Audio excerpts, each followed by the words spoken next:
And he just goes, you're not the target demographic. And like, you know, that's fine. Everybody has different preferences, right? You know, I can tell that you're the type of girl that is looking for a guy who would cheat on her with her sister and then blame her for it somehow. But, you know, different strokes for different folks. It's just like, holy shit. Hi, Feet-chan. Hi, Seafire. Hi, Den. Hi, Air. Smile refresh. Cute win. Fuck!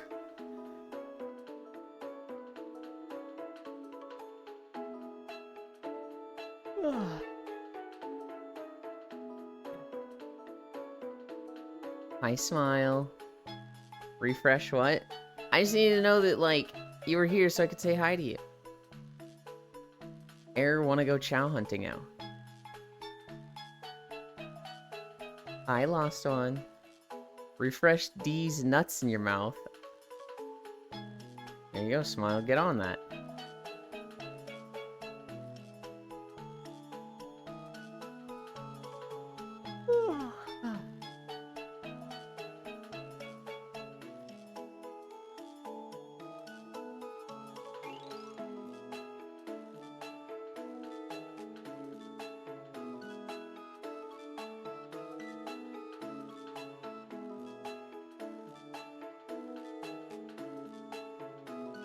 Is there a chow right there?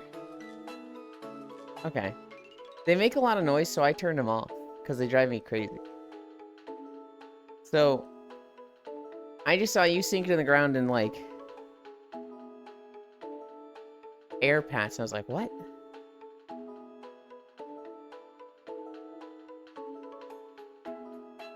Small objects may be choking hazards. I take it you were busy yesterday, I should.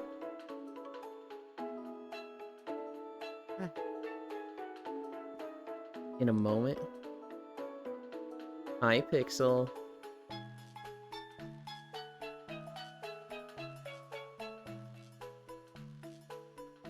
Lunges, that's where we're at. You can toggle SFX instead? I think I did one time and I was still hearing them. So I just turned everything off. I turn off the chow sounds, and animals. Or I turn off the SFX, animals, and chows. And that seems to work. Nope, just plain Forgore.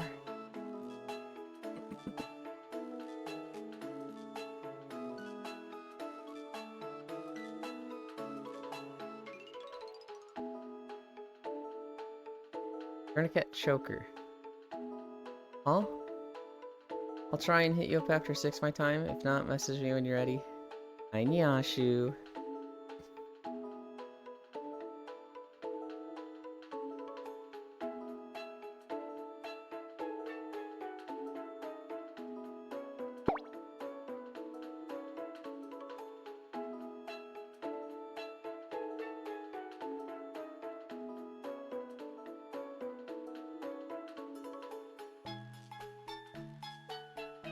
Peepo Walker. Peepo walking. Right into the Chow Garden.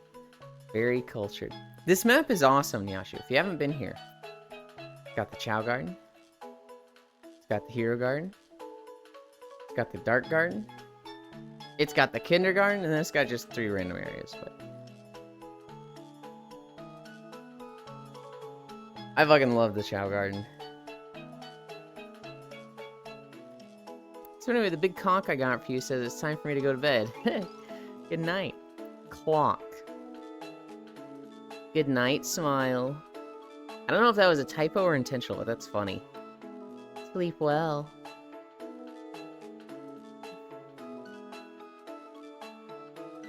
That's wild if that was an actual typo. This time it was an accident, not a part of the joke. That's really funny. Hi, Dr. Air. Yep, cock.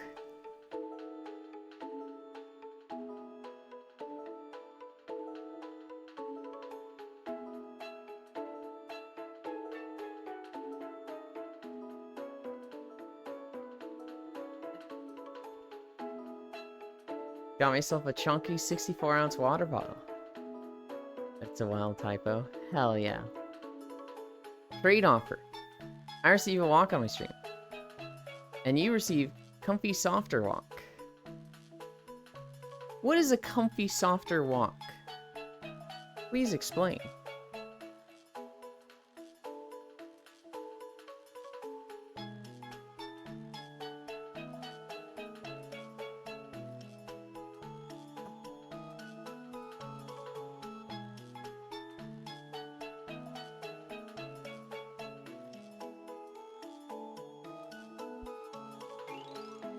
Hi, honey. Hi, Big Deck. If you're walking on me, it'll be softer than the treadmill. I see. Or it squats. Walking on flesh instead of a treadmill, maybe? I have no idea.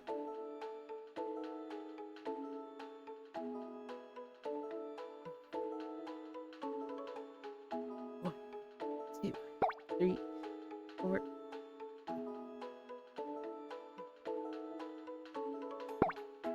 2, 3, 4.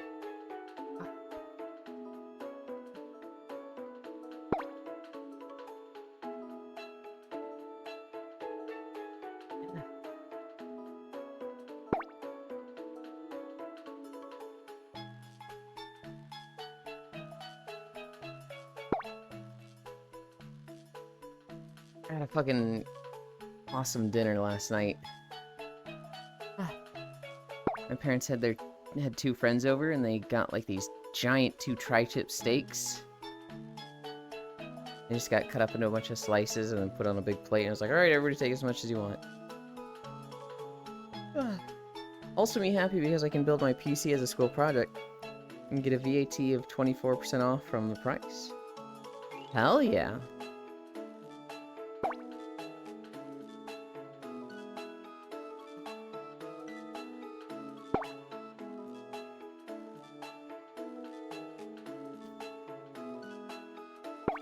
I have no idea what time zone you are in, Icy.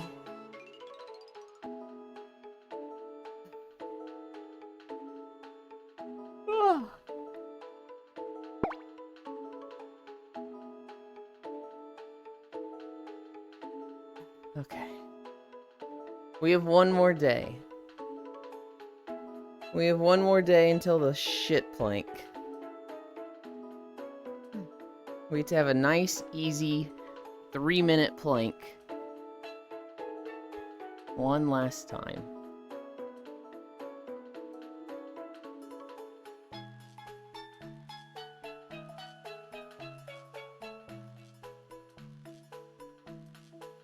Can you say happy birthday to my doggo? Her name is Lemmy.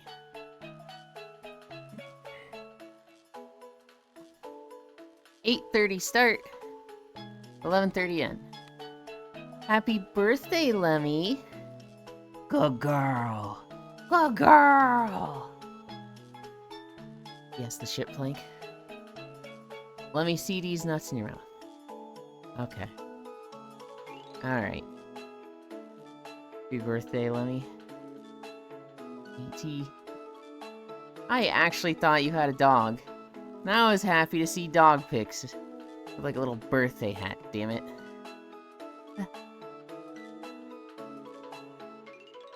My day is ruined and my disappointment is immeasurable. Hi, Shere Khan. Can you plank harder? How do you plank harder?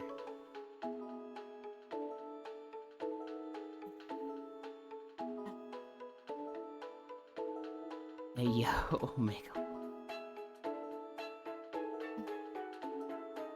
With more wood, I'd assume. 1 minute down.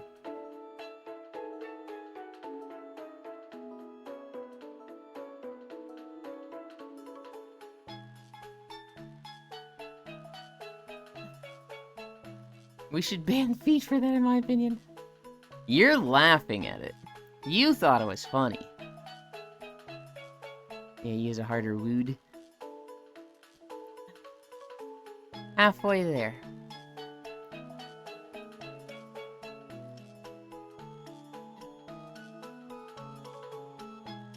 Oh god, ow.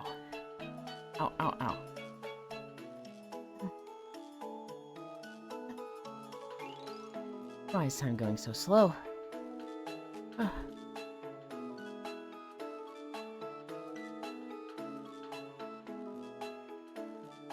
2 minutes. 1 more minute. Dun dun dun dun dun dun dun dun dun dun dun. Toast not thinking of the plank meme I sent you. I gotta look at it again. I don't remember memes, I feel. Is that the Den Sakura? It is. She'll probably be going to bed soon. So that she can wake up for starting. 30 more seconds.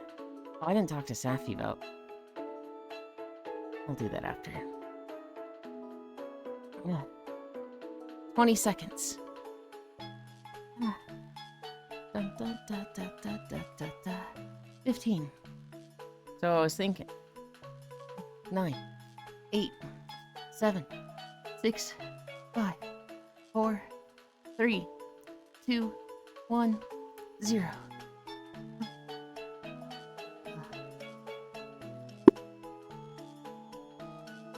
You did it. I did. Oh, I didn't wait for Den to get up. I had a weird, like, laying across her lap, waiting to be spanked moment there.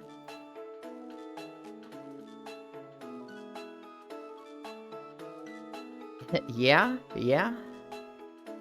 Daylight savings starting at the end of August. Standard VR chat moment. Okay. I need to bring up this. That was like a long plank, but it wasn't hard. I like it when that happens. I'll have to start leaving an hour early from Stardew.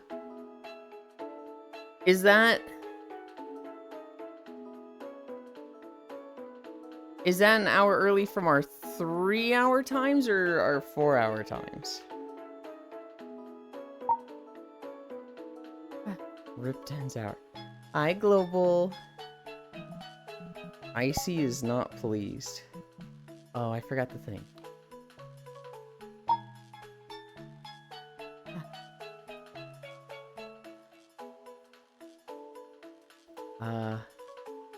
Where do I hide here? Like, I could just go behind camera, but...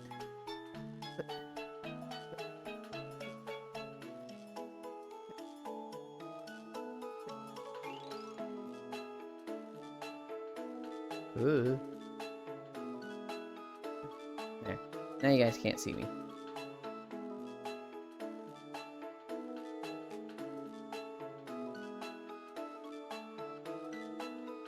Our 4-hour time? Okay. I don't think there's ever going to be a time where we do our 4-hour time again. I don't know. I'm gonna talk to Safi.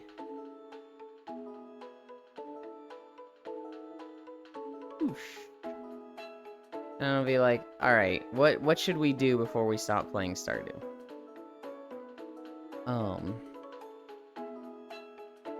I really need to do that today.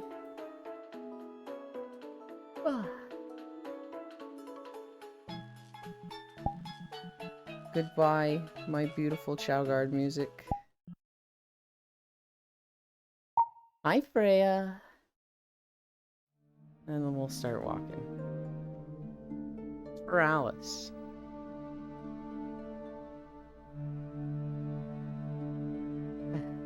Okay. No, I think our...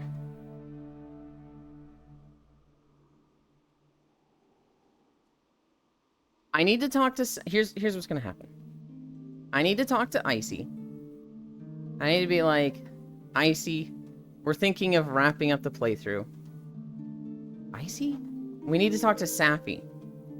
We need to talk to Safi, be like, we're thinking of wrapping up the playthrough. What should we get done before we finish? We will try to do that probably in 4-hour runs for the rest of August. I can't believe we're wrapping it up. Anyways, here's Wonderwall. We'll try to get that done in the next few sessions. We'll probably do 4 hours for the rest of August. And then after August, it sounds like we'll do Daylight Savings 3-hour runs and finish up. Oh, did you do that last FF vid already? No, I haven't done any recording since the first 3 videos of FF I did. I'm at the 4th one, and I just haven't. I haven't been recording on days that have been busy. So, I didn't record yesterday. I thought about it, but the thing was I woke up at like 2, and I didn't know when dinner was. I didn't know if dinner was going to be at like 4, and so I did some stuff, you know, outside of stream, kind of just some, I don't know, life maintenance things we'll call it. And then it was like, okay, I don't know if dinner's going to be in 15 minutes or an hour, so I don't want to be in the middle of a recording and have to stop. Does he know it's September? Yes, but I'd forgotten.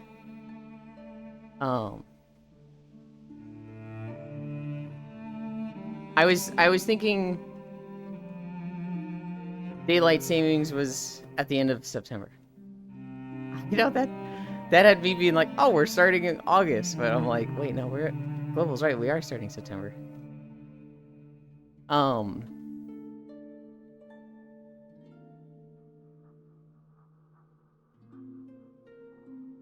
moves too fast. God, I know.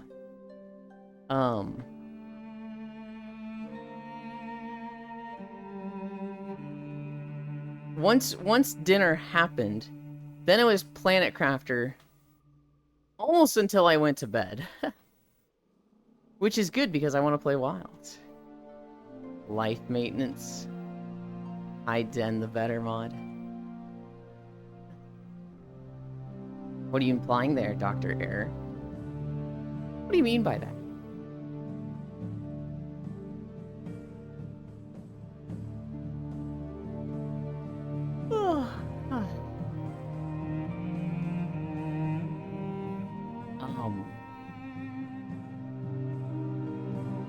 Yeah, no, I didn't record Monday. I couldn't record Sunday. I probably could have recorded Saturday, but I didn't. I unknown. I don't know. I've been bad about recording the past month. I need to get more in the swing of it, but it's... Gah. Hope you're doing well. I think Icy's doing well.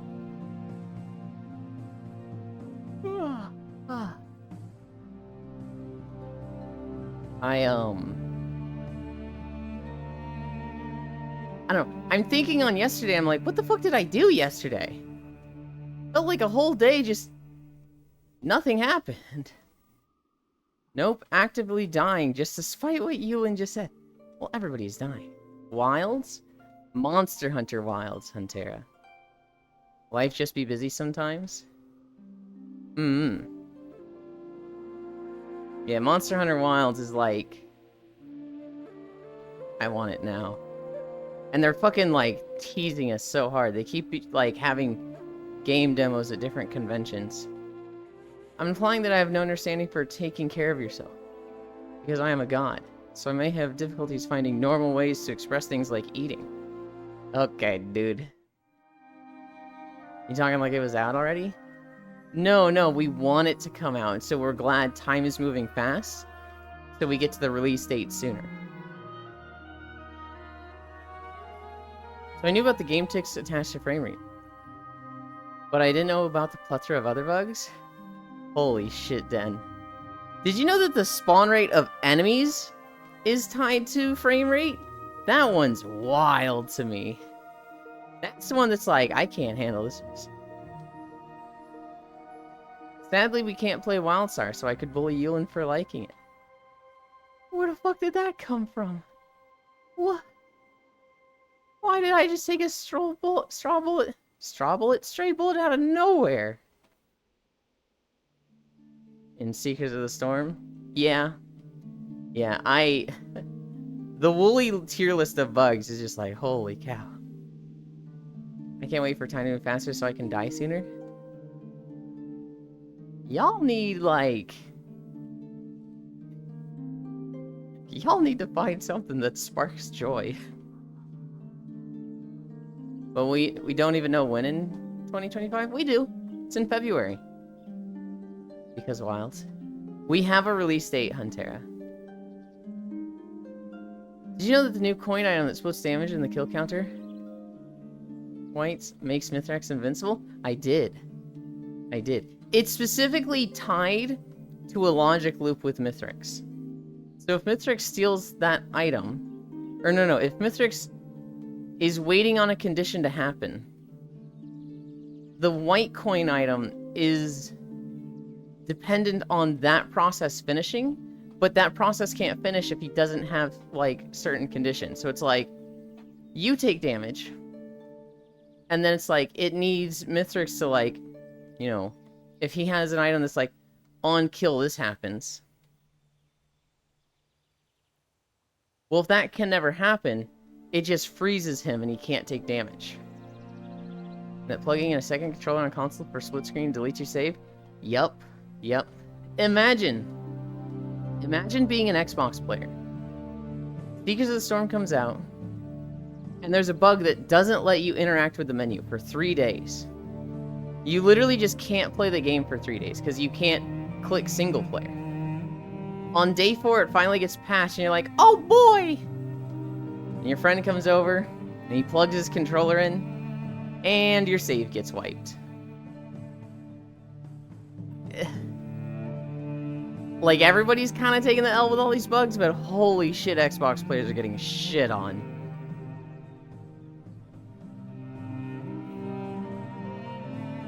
Because what else? Thanks, Den. Hey, shut up. Don't. This sparks joy. Well, I'm happy that sparks joy. I don't care who you are, dying is a waste. Facts. Same for Oak, I think. The fuck is Seekers of the Storm? Seekers of the Storm is the Risk of Rain 2 DLC that came out like a week ago. How does this even happen? It's on console other than PlayStation? It is, it's on Xbox. I don't remember if it's on Switch.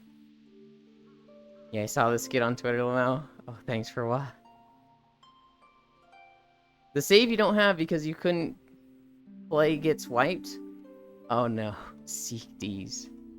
Yeah, Huntera? Okay.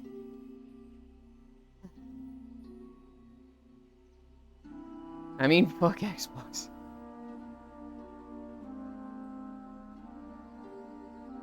Yeah, Huntera. I'll happily seek them. Did that not have a fade transition? Damn it.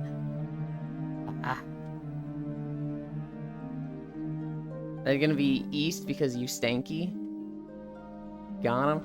I didn't even know Hapu sold for Risk of Rain, or sold Risk of Rain. Yeah, they sold it, and my immersion. Bad at it. Very flavorful. I don't think it's the worst thing. Well, okay. I think the game is infinitely better before the Seekers of the Storm.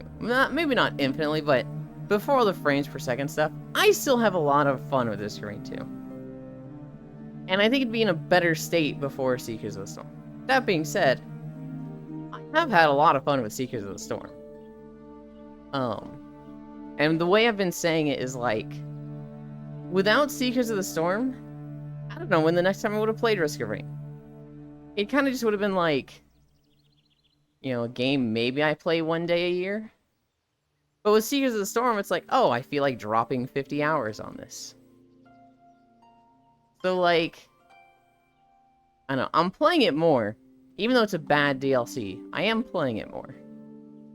Immersion ruined. Cool content add-on. Objectively worst state the game has been in. Yeah. I don't want to go to work. Understandable. 50 hours? You mean one more drizzle run? God, I hope a drizzle run isn't taking 50 hours. Of course, they sell it, it's their game. I'm just wondering, like, what the next game is. Have they said anything about their next game? Is there even a next game? Simply end your contract. Live, laugh, leave your job. Hopoo. Gearbox I care less about, but I'm wondering if Hopoo is like, here's the next game.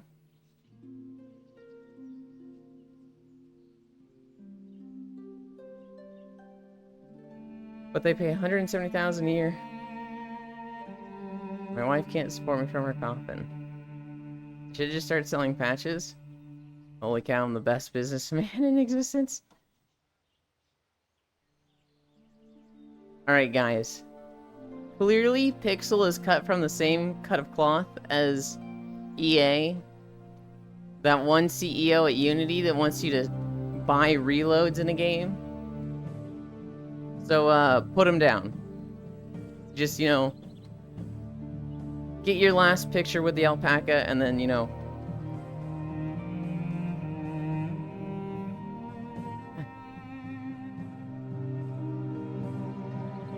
their next game is that they're being absorbed into SteamLL. This is totally not misinformation.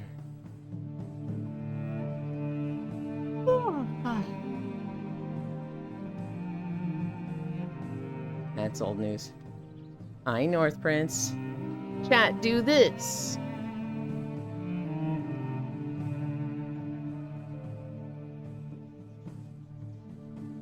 I like how you did it right and I did it backwards.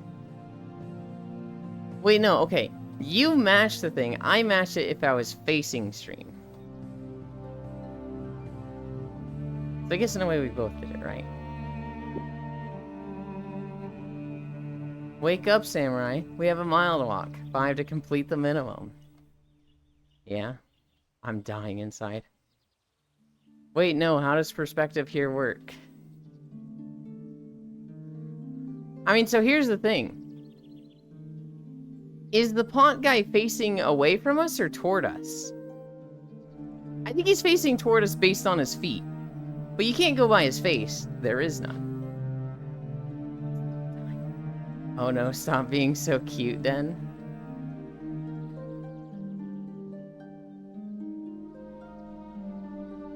Towards us based on his thumb. That one also works, yeah. So I think, based on his position, it should be right hand up, left hand on hip. But facing away from the camera, that's a little mismatched. Den's hella cute. Alright, Den's so cute.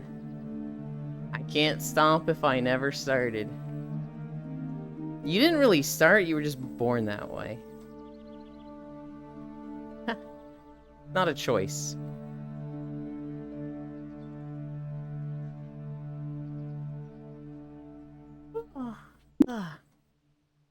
Get complimented, nerd.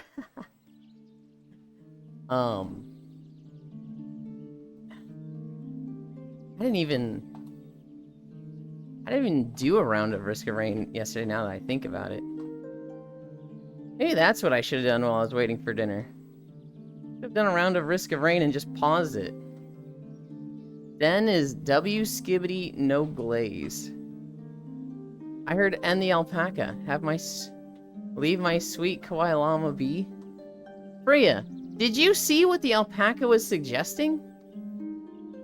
The alpaca was like, I'm gonna make a game where you have to buy DLC because the game is incomplete. But the DLC is gonna suck, and so then I'm gonna sell patches to the game. So to fix the DLC I just sold you, you have to pay money for it. That's not right.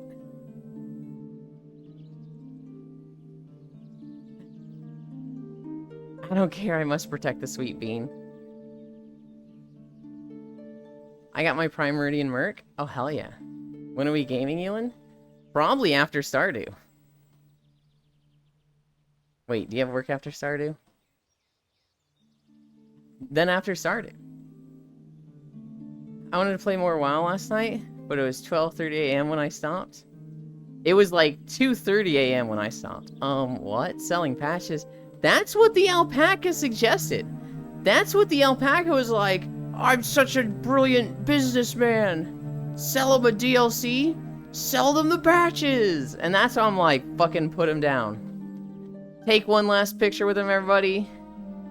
And fucking put him down. What did I do on WoW yesterday? I got my rogue to like 75. I don't know if I like my rogue. I don't really care for outlaw. I don't really care for assassination. But subtlety I've been kind of having fun with the Deathmark hero talents. I don't know. I feel like rogue is what I would have the most fun with aesthetic-wise. But like, I just feel like I'm not good at rogue, and so I'd have to really buckle down and learn it, which I struggle with. Selling patches, kill, kill, kill. Time to kill Pixel. Mods already have fixes for PC. Lost one! Thank you. Den, hi cute Freya, hi Freya, estimation not rolling the bones. Mod, step on his shoes. Roll the bones is weird now. Roll the bones just feels so extra. Finna put him out like they did Bonnie. Don't end the P.A.C.A. Just give him a stern talking to while playing the sound of nails on a chalkboard on repeat. Jesus, Freya. I wanted to put him out of his misery, not torture him. That's better than killing him in your eyes? Oh my god. I think that might be a war crime. Oh, they getting smart? Yeah, they've been doing special characters in their words for like 2 weeks now. I was watching Cairo yesterday. Actually, I have two stories about watching Cairo yesterday. Cairo was playing Fortnite and he got a best viewers on. And he was like, oh, I really need to add the banned phrases still. I haven't done that yet. I was like, it doesn't work. They're doing special characters so you can get around it. And like, you could just hear the hope fading from his voice. He was like, what? That's so dumb. I hate it here. Like, you could just hear faith in humanity just lowering in his voice. It was like, oh, Cairo, no.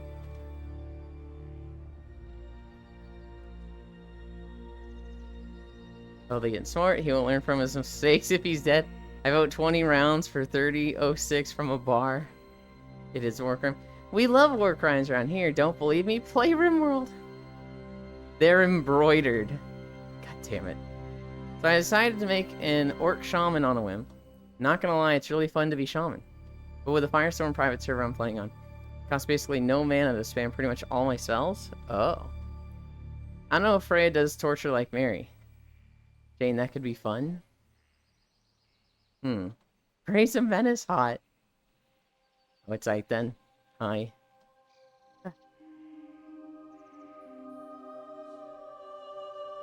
Lowest one added block term pee poo poo.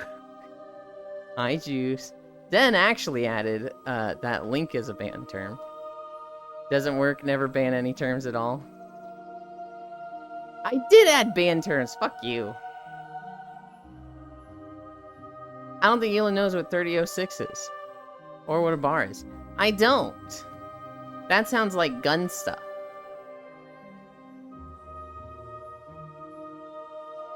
I man Jando, wrong name.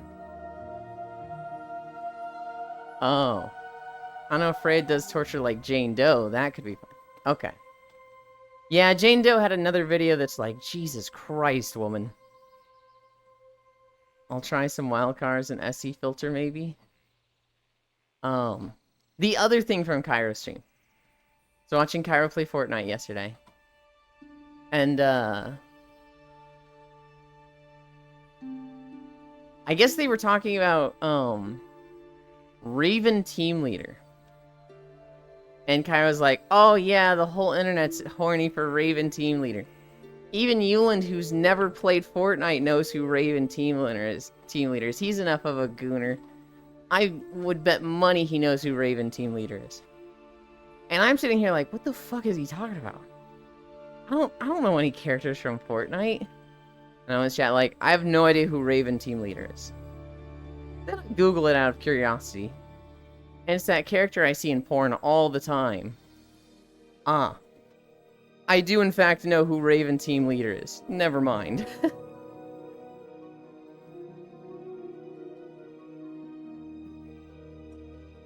I know what bar is. It is gun stuff. It's the 14. The 15.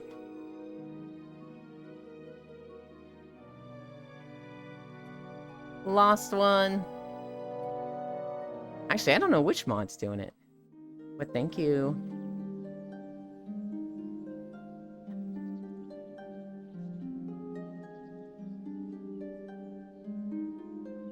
.3006, also called 30-06.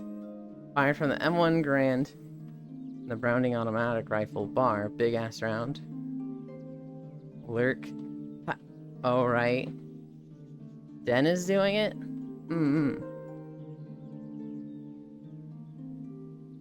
Both of you have an excuse to not do it super fast. One being VR. Actually, I don't know if Lost One's at his job today. But we're at 1 mile.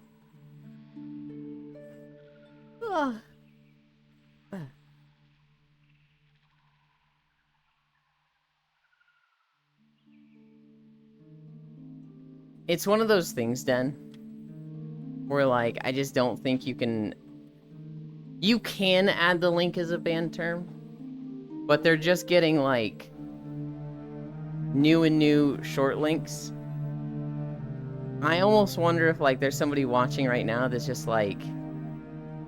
Oh. Actually. That's, like, having fun in an arms race with you. Guess what? Time to go to work. I hope work goes fast, Dr. Air. My children are testing the shit out of my patients. I am at work. Okay, I hope work goes fast, Last One. They be like that.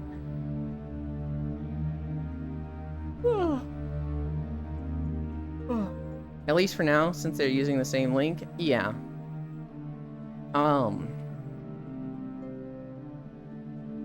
It's a different link than I saw yesterday, which, you know, could just be a different site, but... We have, like, 54 trailers lined up in the playlist. I think it's time we have a game trailers day tomorrow. Just ban links in general? I don't really want to ban links in general, though.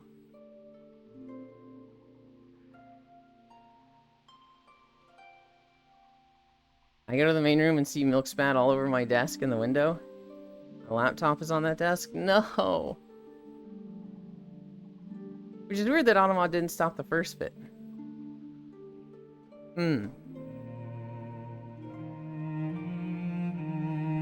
Make them learn that clean up your shit way of living. That's really hard with a 6-year-old at Dr. Air. It's one of those things that is much easier said than done. And a 3-year-old? Yeah. Trauma taught me, Notters. Yeah, but you don't want to teach their trauma. Plus autism, KW. I know, some battles are just unwinnable as a parent. My parents tried to get me to eat healthy. They would be like, you can't leave the dinner table till you clean off your plate. You gotta eat all your fruits and vegetables. And I go, alright, well this is so not happening that I guess I'm not leaving the table. And we would sit there for 5 hours. And after a couple times of that, they were just like, holy shit, okay. We're not winning this. Well, that doesn't help. My boy will play the dumb card and ignore me. He knows what he's doing, little booger. I'm adopting a 5-year-old, to be honest. Skip the baby stage. Works for me, you just gotta show them that it's not like clean forever. Yeah, but just because it worked for you doesn't mean it'll work for everybody, right? God, I wish everything worked for everyone. You don't want that, then. If I had kids, I would skip the baby stage. Even at 5, you're in for it? 5, I mean, any stage of raising a kid is a fucking headache in my eyes. The baby part is easy. Get them at 25. The infant stage sounds like dealing with a lump that is just making noise. Middle of the night, just, oh my god. Once it's a toddler, then it's the same thing, but it can walk and move around. So that's more stress. Once it's like 5 to 10, then it's like, okay, we're getting full sentences. We're getting coherent thoughts sometimes. But like, dude, what the heck were you thinking when you did this? Huh? And then they start, like, having a personality. And it's like, oh god. That could be good or bad. Infant stage is 50-50 between the sleep or they don't? Yeah. I'm not even 25. Get them at 25, full send. I feel like 10 and up, that's where, like, potential to be real bad or real good. I don't know, if you have an angsty teenager, that could be worse than every stage before this. If you have a teenager that, like, sneaks out past their bedtime, steals your car, gets drunk and crashes it, it's like, dude, what the fuck do I do with you? Never in between all 13 and up? They're a teen, but not really yet? Yeah.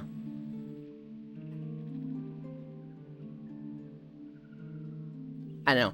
I feel like every age group of raising a kid is like, this has the potential to be some of the best times of your life. Like, when they're a baby and they're cute, if they're chill, hell yeah. Okiwaki's time? Okay. If they're, you know, cute little toddler that's good-natured, hell yeah. If they're like 5 to 10, and they're nice, and they somehow just understand respect and like, I want mommy to be happy and I don't want to make work for mommy, that sounds awesome.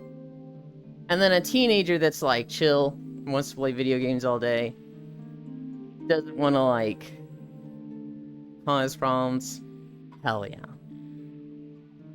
Teens is just a 5-year-old with extra steps. All stages feel like they have the potential to be awesome. Like, amazingly awesome. To the point that it merits when people are like, have a kid, it'll change your life. It'll be the happiest experience of your life. I feel like there's merit to them saying that. I don't think it's just copium trying to justify them being stuck with a kid. But like, we also just see when it's very clearly not the most amazing thing. So it's like, I don't like chances. I don't like it could be great, it could be bad. Despite how much we joke about it, I actually don't like gambling, guys.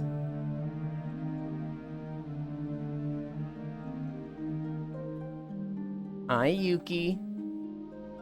Focus on your fucking Merc run. I saw you. I thought you were like stage 15, stage 17. I'm still streaming. My game is running on 60 SPF. I don't know if you're still on that Merc run you were on 30 minutes ago. I saw you were on like stage 11 or 14. Seconds per frame? Oh god. Yeah, still that run? Gotcha. What are you aiming for with that run? Like, I feel like you had a lot of items. Campbell all.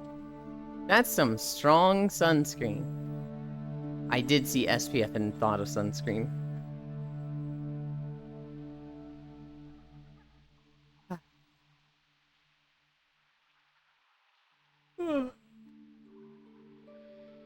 I aimed for the commander unlock with 20 unlocks?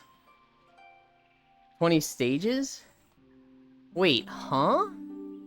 That's not how you get that.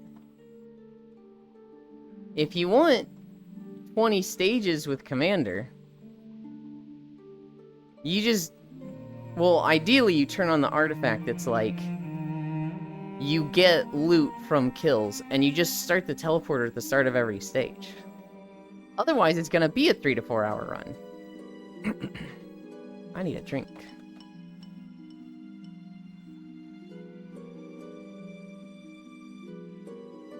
I'm not saying that's not how you get it, Yuki. I'm saying you are doing it the hard way. Is that how you get Captain? No, it's how you get an alternate unlock for Captain. You take Captain through 20 stages. But if you clean out a stage that takes 5 to 10 minutes and then do the portal, that's gonna potentially be like 200 minutes?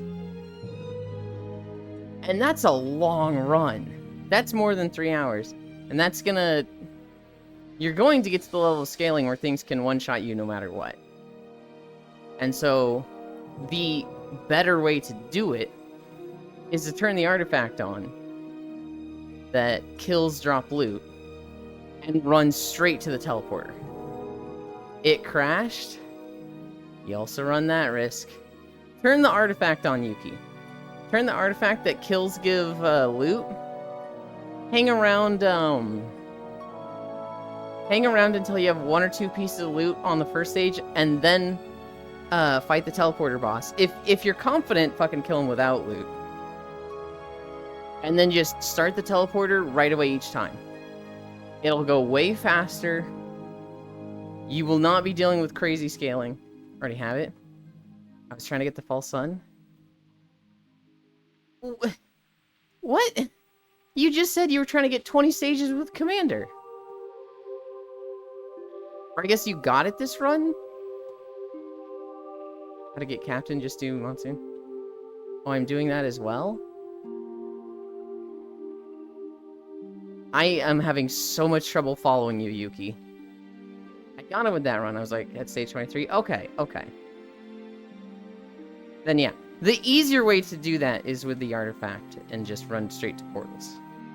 If you got it, whatever. If you're trying to get false sun... I mean, the easy way is with artifact with command, but... So me and some IRL friends were playing. And we used the artifact of rebirth. They had like laser scope, war bonds, and I was like, yeah, so my bunny boy put Orlanite on it. I'm starting with trash. Yeah. I don't have the artifact yet, I think. Anyways, I go back to my own stream. Take a lurking nude. Okay. Thank you.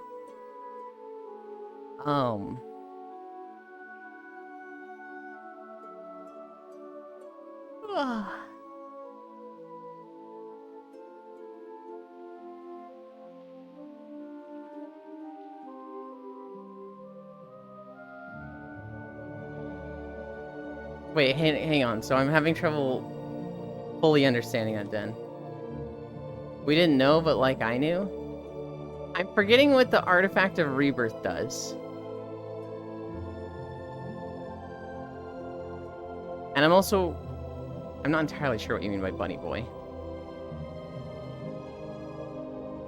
You put your Halcyon seed in the shrine. Is that at the end when you beat the final boss and you get to keep something into the next run? Okay. Wait, did I do that? Honestly, I've never seen it like... I've never seen that shrine do anything. Every time I start the next run, I don't have an item. So I'm like, is there something I need to do for it, or... Every time I get there. Yeah, it's an artifact? Oh, okay.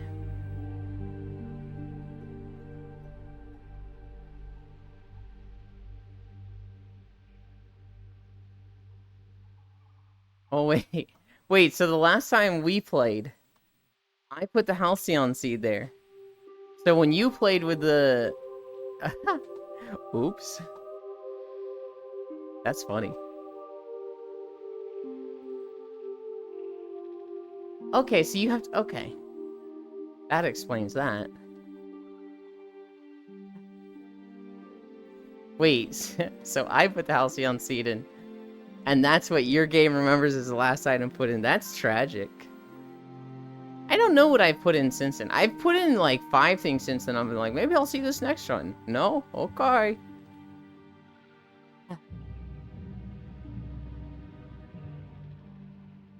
So it's okay. ATM, I have Sonorous Whispers in ATM. That's a good one to have.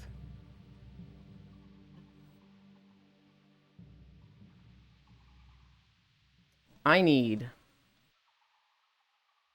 to put an item there. I need to put a good item there is what I need to do. Sonorous Whispers would definitely be good.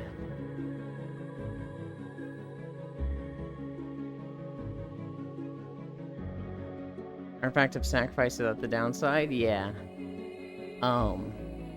So far I've gotten the skin for... I got the False Sun skin. I've gotten... Sorry for chat spam. No, I like chat spam. I actually genuinely do. It makes talking easy. Acrid, Rex, Multi, Artificer. I think I might have Commando? I'm not sure on that one. Oh, Engineer. Bonerless Whisper. No. Sonorous Whispers. That's something different, Huntera.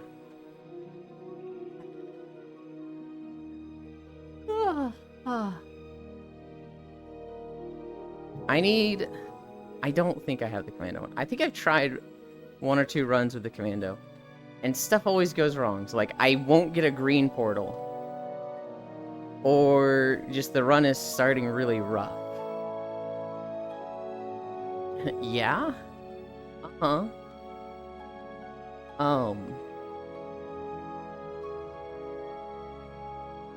You guys ready for the days? You guys ready to talk about what holidays happened?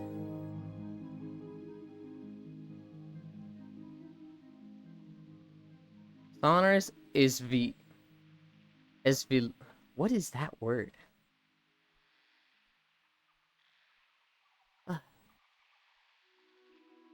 The first holiday today is Another Look Unlimited. The Velk Hunting Horn. Wait, is that actually the Velkhana Hunting Horn?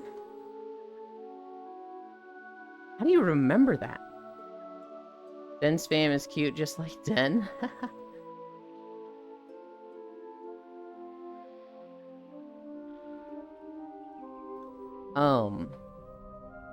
Another Look Unlimited Day, Baby Back Ribs Day, Skyscraper Day, Welsh Rarebit Day, Telephone Tuesday, and US Bowling League Day.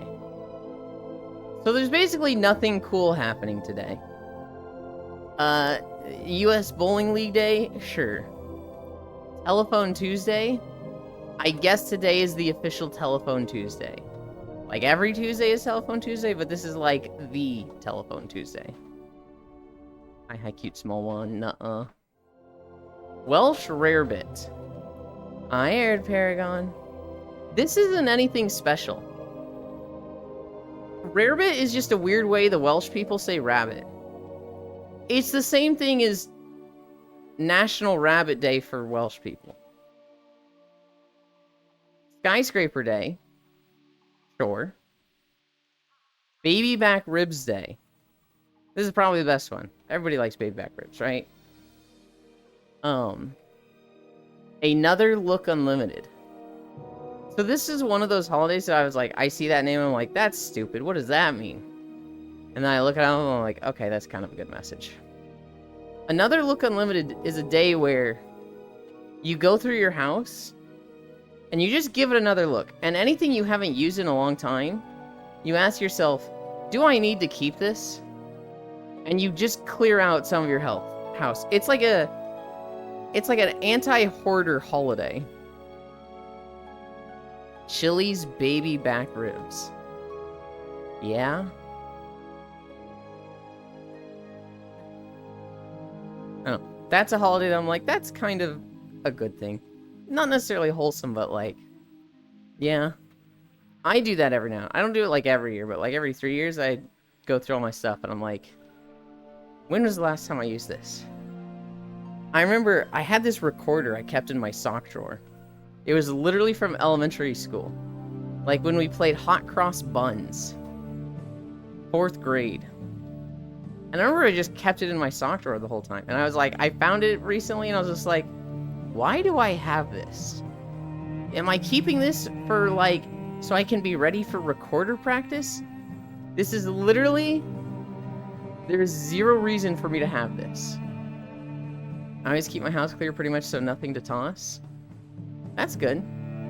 I riddle my winter potato soup.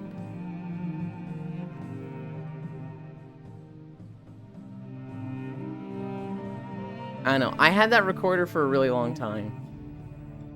What are some other things I had that I was just like, I will never use this, but I'm just holding on to it for some stupid reason? The recorder's the really bad one I can think of.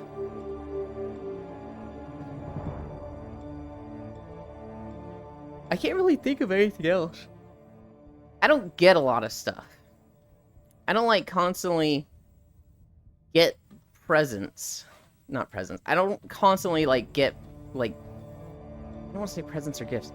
I don't constantly get things for myself. I have a box of swords. I used to have 5 swords. I've gotten rid of 4 of them.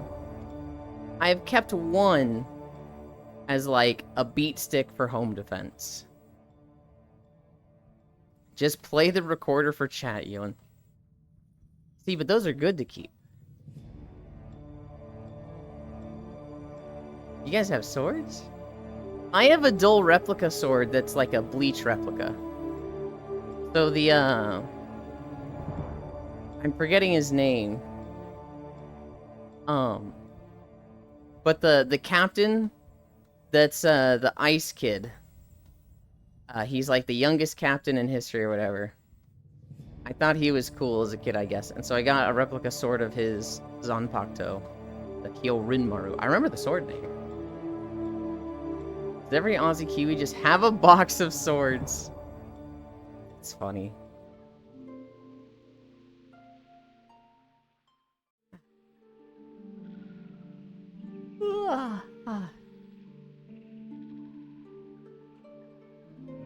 I'm thinking about recording videos, right? I need to finish Final Fantasy.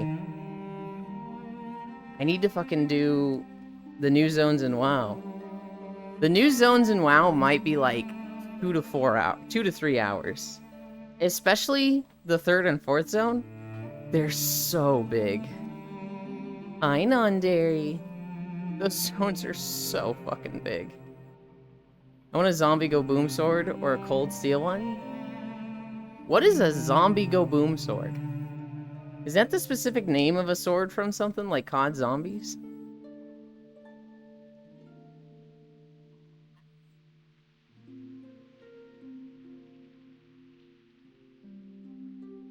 This is like asking if every Texan has a gun. It's a brand? Oh. Wait, Lost One, you have a gun?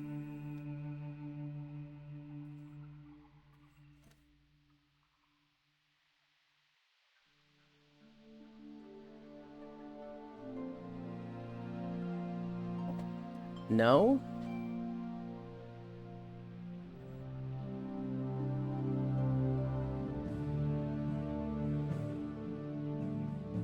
I see. You don't have a gun, good boy. I don't think it's necessarily a bad thing if you own a gun. I live in Texas, I am not from Texas. Oh, I see, that makes sense. Lost One have 2 iron on his hips.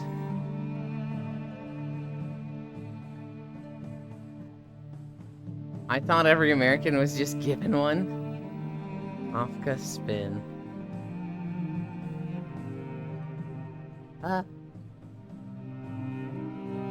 We are not just given guns. I own 3, but they reside in different state, locked in a safe, LOL. My dad has 2. I'm actually not sure if he still has them. They were like old muskets. Like, they were his grandfather's hunting rifles. And he just gotten them passed down to him. And I remember at one point I was like, "You still have these? Have you ever even used them?" He's like, "No, but I just kind of keep them for home defense." And I looked at him and I was like, "You keep a musket for home defense? Do you even know how to load it?" And he was like, "That is a really good point." And I think he got rid of them. I mean, I own a musket for home defense. Just like the founding fathers intended. I had a hunting rifle as a kid. I never went hunting. I could have a gun. It was a .22 trainer pistol, Weaver action rifle, or Grant. I just wouldn't have a gun. If it was like, if you could have any gun, which would it be? I'd be like, I don't know. The one I can get rid of most easily. Give me a gun that has some crazy CS skin so I can sell it for a lot. That's the gun I'll have poof magically into my hands. Whichever gun I can sell for the most.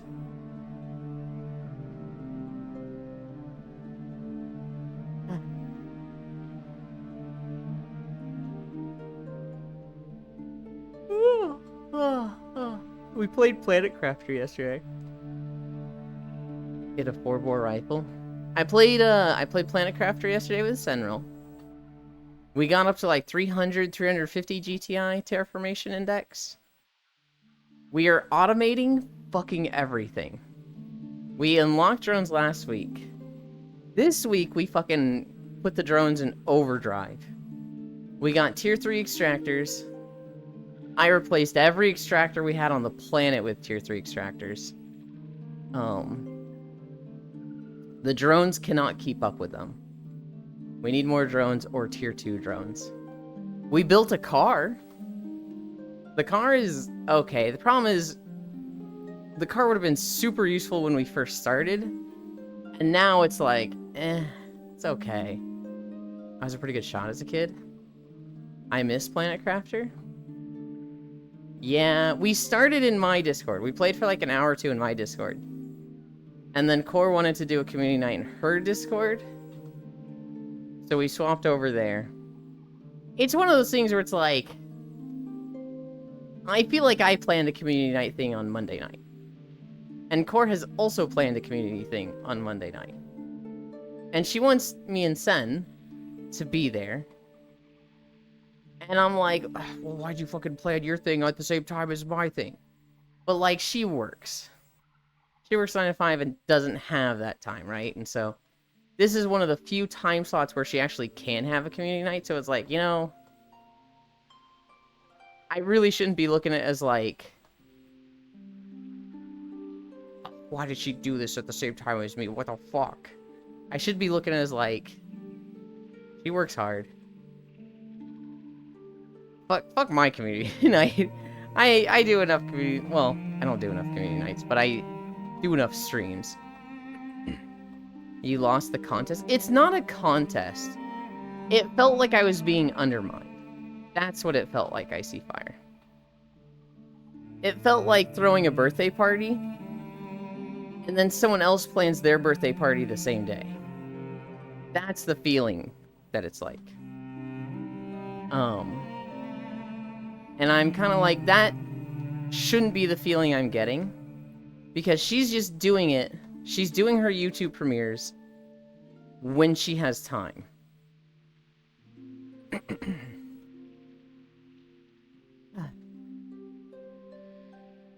Like those disposable plastic guns in Cyberpunk 2077.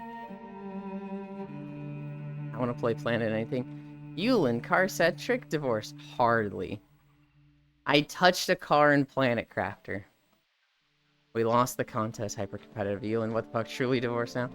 Oh, happy level up day. There's no level up day, that was just the example. I'm going to poof. Bye, Den, thank you for stopping by. See you later tonight, sleep well.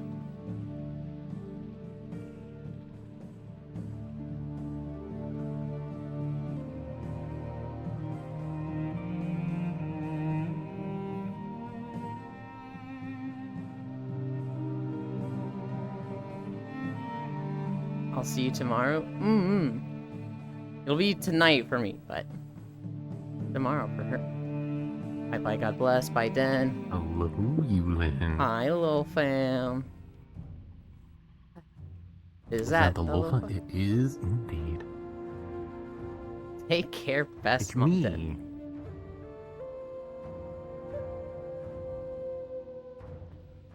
That wasn't you. She's just from New Zealand.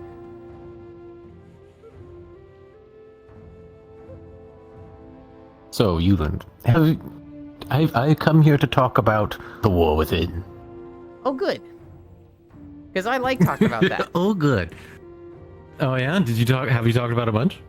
A little bit. I try to wait for like the specific WoW people to show up. So there's one guy, Logitech, who might already be here. He's got like Oh, I know Logitech. he's got like 6 or 7 level 80s already. Too much. I mean, to be fair, the leveling in War Within is very easy. Yes. I will say. You didn't get it, right? What? No, I was actually. Well, yes, actually, I have actually. In fact, this morning, literally right before server reset, I finished. Okay. I finished what the campaign was already out. Apparently, the next step in the campaign is going to come out after today, and I was going to ask you, like, oh, hey, where do I get this quest? Because I want to unlock the Earthen, but we have to wait till today for the reset. Yeah. Last we had talked, you were like asking about it, so I didn't know you'd gotten it. Cool. What class did you level? I did Elemental Shaman, which is kind of like my number one go-to. Lots of damage, fragile. So, Well, I was looking at, a bunch of the stupid sources, like, here's the tier list for War Within. Here's what's fun to play. 1 second, I'll be right back. Okay. My cat's doing something bad, I'll be right back. Okay. Den 2 hours ahead of me, oh no. We lost another one. Hi, low fam, the lose herb. Holy crap, slow fam, also see it end lewd. Leo up to shenanigans yet again. Yeah. Yeah, low fam is a big keeper. Alright, I'm back. Sorry, I heard barking, and so the cat and dog were like, rah, rah, rah, rah, rah. Okay, stupid cat. Stupid dog! Don't make me look bad. Okay, I'm back, sorry. I was watching a bunch of, kind of just those really bad, almost YouTube trash videos that are like, having trouble picking a main? Well, here's some information on the classes in War Within that'll help you decide which character to play. I was watching a ton of those, because I always do, because I'm fucking trash at picking a main. And a lot of people were, saying, historically, Elemental Shaman is one of the hardest classes to play. And I was like... It's not the easiest, I'll tell you that much. And I was like, I've never seen it as hard.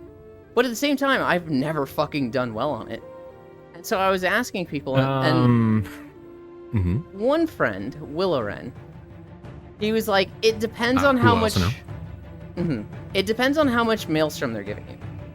If they're not giving you a lot of Maelstrom, then you're juggling a lot of things like Ice Fury, Elemental Blast. You're just juggling a lot of things that don't really flow together well, which makes it hard.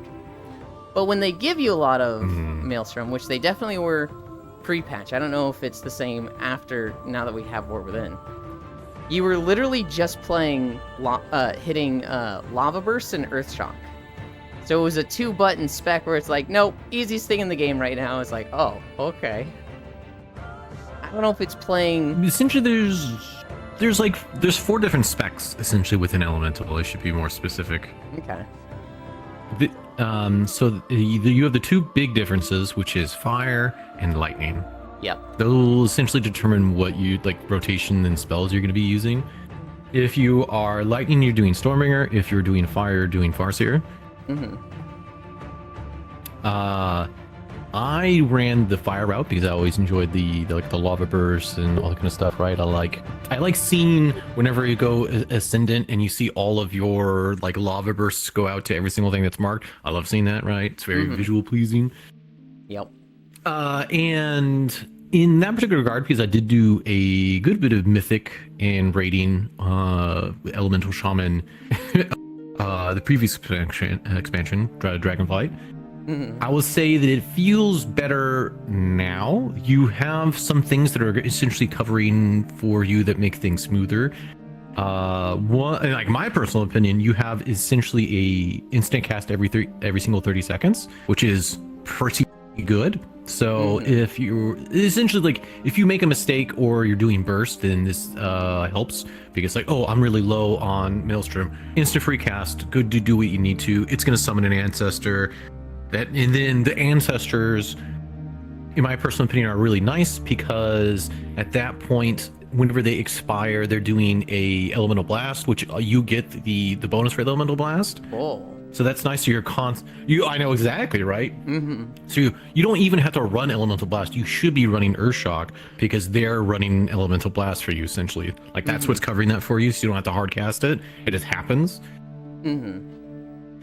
So elemental, at least fire wise, feels better. It feels smoother than the last expansion. Now, of course, I haven't ran it, and I can't really compare it to other things, but I'll just say, as far as elemental feels better. They did give us more tools. They give us an incredibly powerful absorb every 2.5 minutes. So essentially, that's like your big absorb. It's not the best, but it's more than they had beforehand. Yeah. I think if you go Farseer, which is what most, well, I mean, if you had, at least in the previous expansion, whenever you started getting gear, you would just go fire, essentially over lightning. So that's nice. And if you go Farseer, I think you get more ancestral things, which is your like basic damage reduction. I don't remember if it's ancestral guy. I don't know. I can't remember what it is, but you get more utility out of the Farseer thing than you would Stormbringer, at least from what I saw. But yeah, I mean, that's the class. I haven't ran anything else. I thought about doing Survival Hunter just to be a meme, to see how they changed it. Same. But like, I love the concept of a Survival Hater. I've always hated the implementation. I hate doing Rapture Strike, Rapture Strike, Rapture Strike, Rapture Strike. It is an incredibly boring rotation where you essentially build up energy and then you just like dump it all, and just like this, you just continually do that. I hate that. They've kind of changed a bit where it's more about Mongoose Bite, because Mongoose Bite buffs your abilities by 20%. Oh yeah, no, it's always about Mongoose Bite. Or no, I said Mongoose Bite. The Kill Command. It's about Kill Command, because Kill Command buffs your next ability by 20%. So what you want to do is like buff up as many abilities as possible with Kill Command. I've seen some people say it feels really nice. I don't know, I actually don't like the feel of it. Survival Hunter is one of those things that aesthetically I've always been like, this is my favorite thing. A warrior with a pet is the coolest thing to me.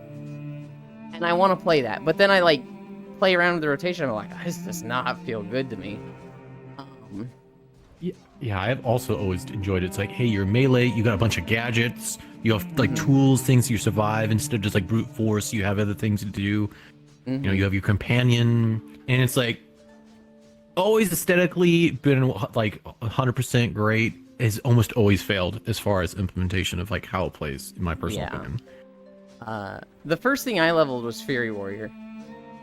And I enjoy it. I did the Mountain Thane one, so I'm doing a lot of lightning. And it's cool. Oh, okay, that's kind of interesting, I guess. But like, something about it just feels off. Oh, we're at the middle of this video. Oh, because it was Suramar. Well, I mean, I'm looking at... Oh yeah, I was about to say, I mean, we're 41 minutes in, what are you talking about? Well, so we just finished Feralis, and then it went to the next video. Yeah, no, I was watching. And it's just started 40 minutes in. I'm like, what? Why did it start at the middle? Oh, yeah, Incline Day. I remember I had fucking 12 Incline. The moment if I was like, we're done, fuck this. The second thing I leveled was Demonology Warlock. And I was initially wanting to play Affliction, but Affliction just is fucking annoying when leveling. Because it feels like I'm spending 6 seconds to put dots on stuff and then kill it. Whereas, like, as Demonology, there's some mobs that I fucking one-shot. I don't know if you know much about the Diabolist hero spec. Hi, Media. I do not.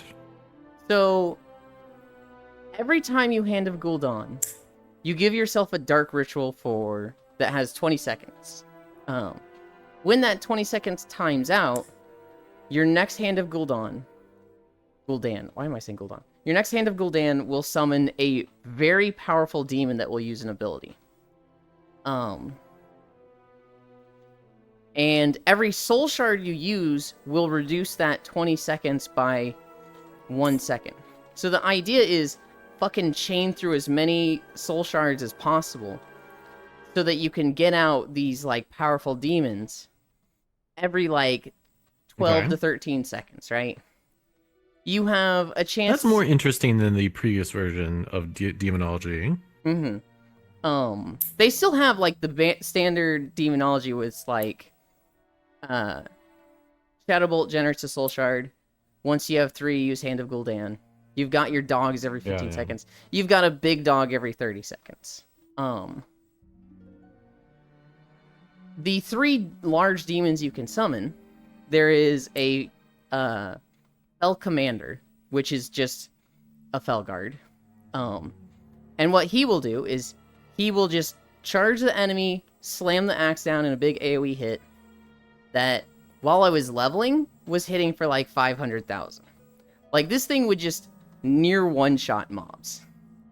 There is a Pit Lord that kind of channels a laser over like 5 seconds, and it does about the same damage, but it's like over 5 seconds and single target. And then there is a I'm forgetting what their name is, but one of the, like, forearm upgraded succubus demons, the mothers. What were they called, actually? They had a name. I don't know. They but channel, I know what you're talking about. They channel a laser for like 8 seconds. Now, as you get more hero talents, when you summon the Pit Lord, the Fel Commander is easily the best one. He hits way harder than the Pit Lord or the Mother. However, as you get more hero talents, when you summon the Pit Lord, your next Hand of Gul'dan will be free, and it'll be a meteor that was hitting for like 600,000. If that thing crits, it's like 1.2 million. And then,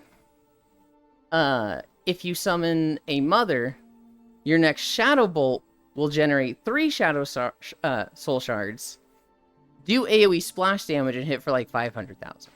So, no matter which demon you spawn, you're going to do like a 500 to 600k hit AoE. And like, I don't know if it's just easy or if it just clicks with me. I'm fucking destroying people as Demonology. Like, 9 times out of 10, I go into a dungeon, I'm top DPS on the Warlock, and I'm like, okay, this isn't aesthetically the most pleasing to me, but I like doing well. So I'm almost thinking of maining the Warlock. I have started leveling. Well, Warlock's always been fun. Warlock's always been fun, and, like, it's useful. There's not too many Warlock players, right? And, like, there's not one in my raid group. And so, it'd be like, oh, I show up as a Warlock, I'm bringing cookies and portals and all that shit. And yeah, so it's another battle res, right? Even if I suck, I feel like I'm useful on the Warlock. I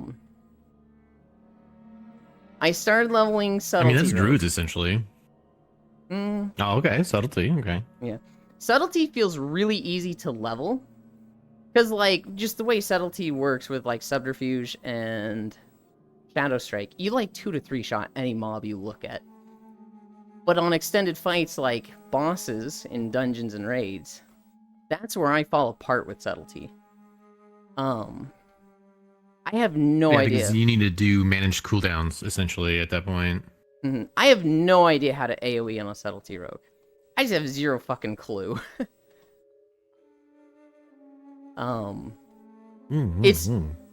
It's frustrating going into a dungeon and doing 1,000,000 DPS AoE on the Warlock, and then doing 77k on the Subtlety rogue, and I'm just like, what the fuck? This sucks. They Orgy mothers. We'll see. I don't know what I want to level next if I am gonna level next. Oh, I think I'll at least do another one just to see what adventure mode is. It feels like essentially, right? Mm-hmm. Because there got to a point where I was level 79 in the Ringing Deeps. I'm like, okay, wait a second, like, like I need to just do the campaign storyline because Yeah. I'm gonna hit level 80 here real quick. So yeah, I mean, I guess it's actually kind of good that I did a bunch of that stuff early on because essentially I did all the earthen quest lines and side quest lines, Yep. which I feel like they're kind of the main focus here at the beginning. For sure. I rushed the story and I finished the 4th zone at 78, and then I just started doing quests in the spider area.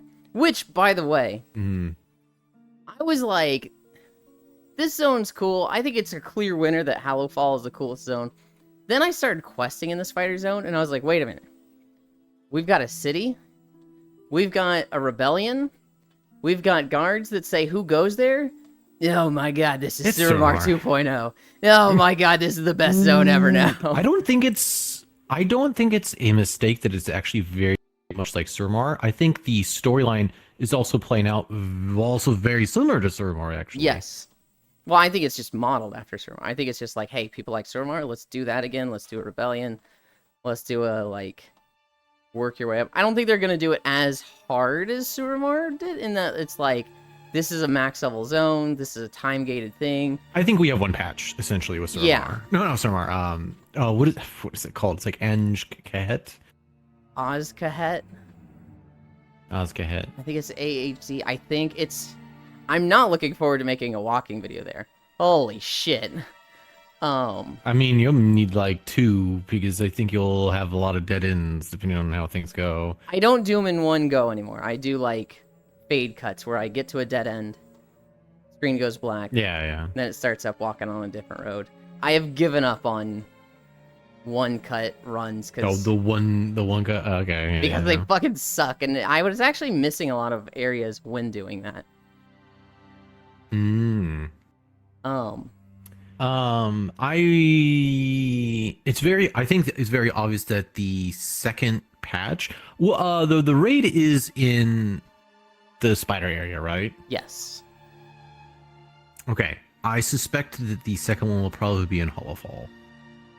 Yeah. It was very interesting that the story actually barely touched the zone, if that makes sense. Yeah. I feel like they spent a lot of the initial storyline on the first 2 zones. I actually really like the above ground. I think it's really nice. I actually also really like the Ringing Deeps. I think, well, I like the, you know, it's kind of cut into like sections. I don't like the upper, like just like the very tip of the area. I think it's a little bit of maze-like of the layers and whatnot. But the basically go from the city down, I think it's super cool. I actually really like that. The first zone, I don't think there's anything wrong with it. I think there's nothing bad. I just think we're No, it's at just like like another 10th Dragon Isle expansion. zone, in my It's another opinion. Dragon Isles. It's another like Field of Meadows. We've seen 7 Yes, of these exactly. already.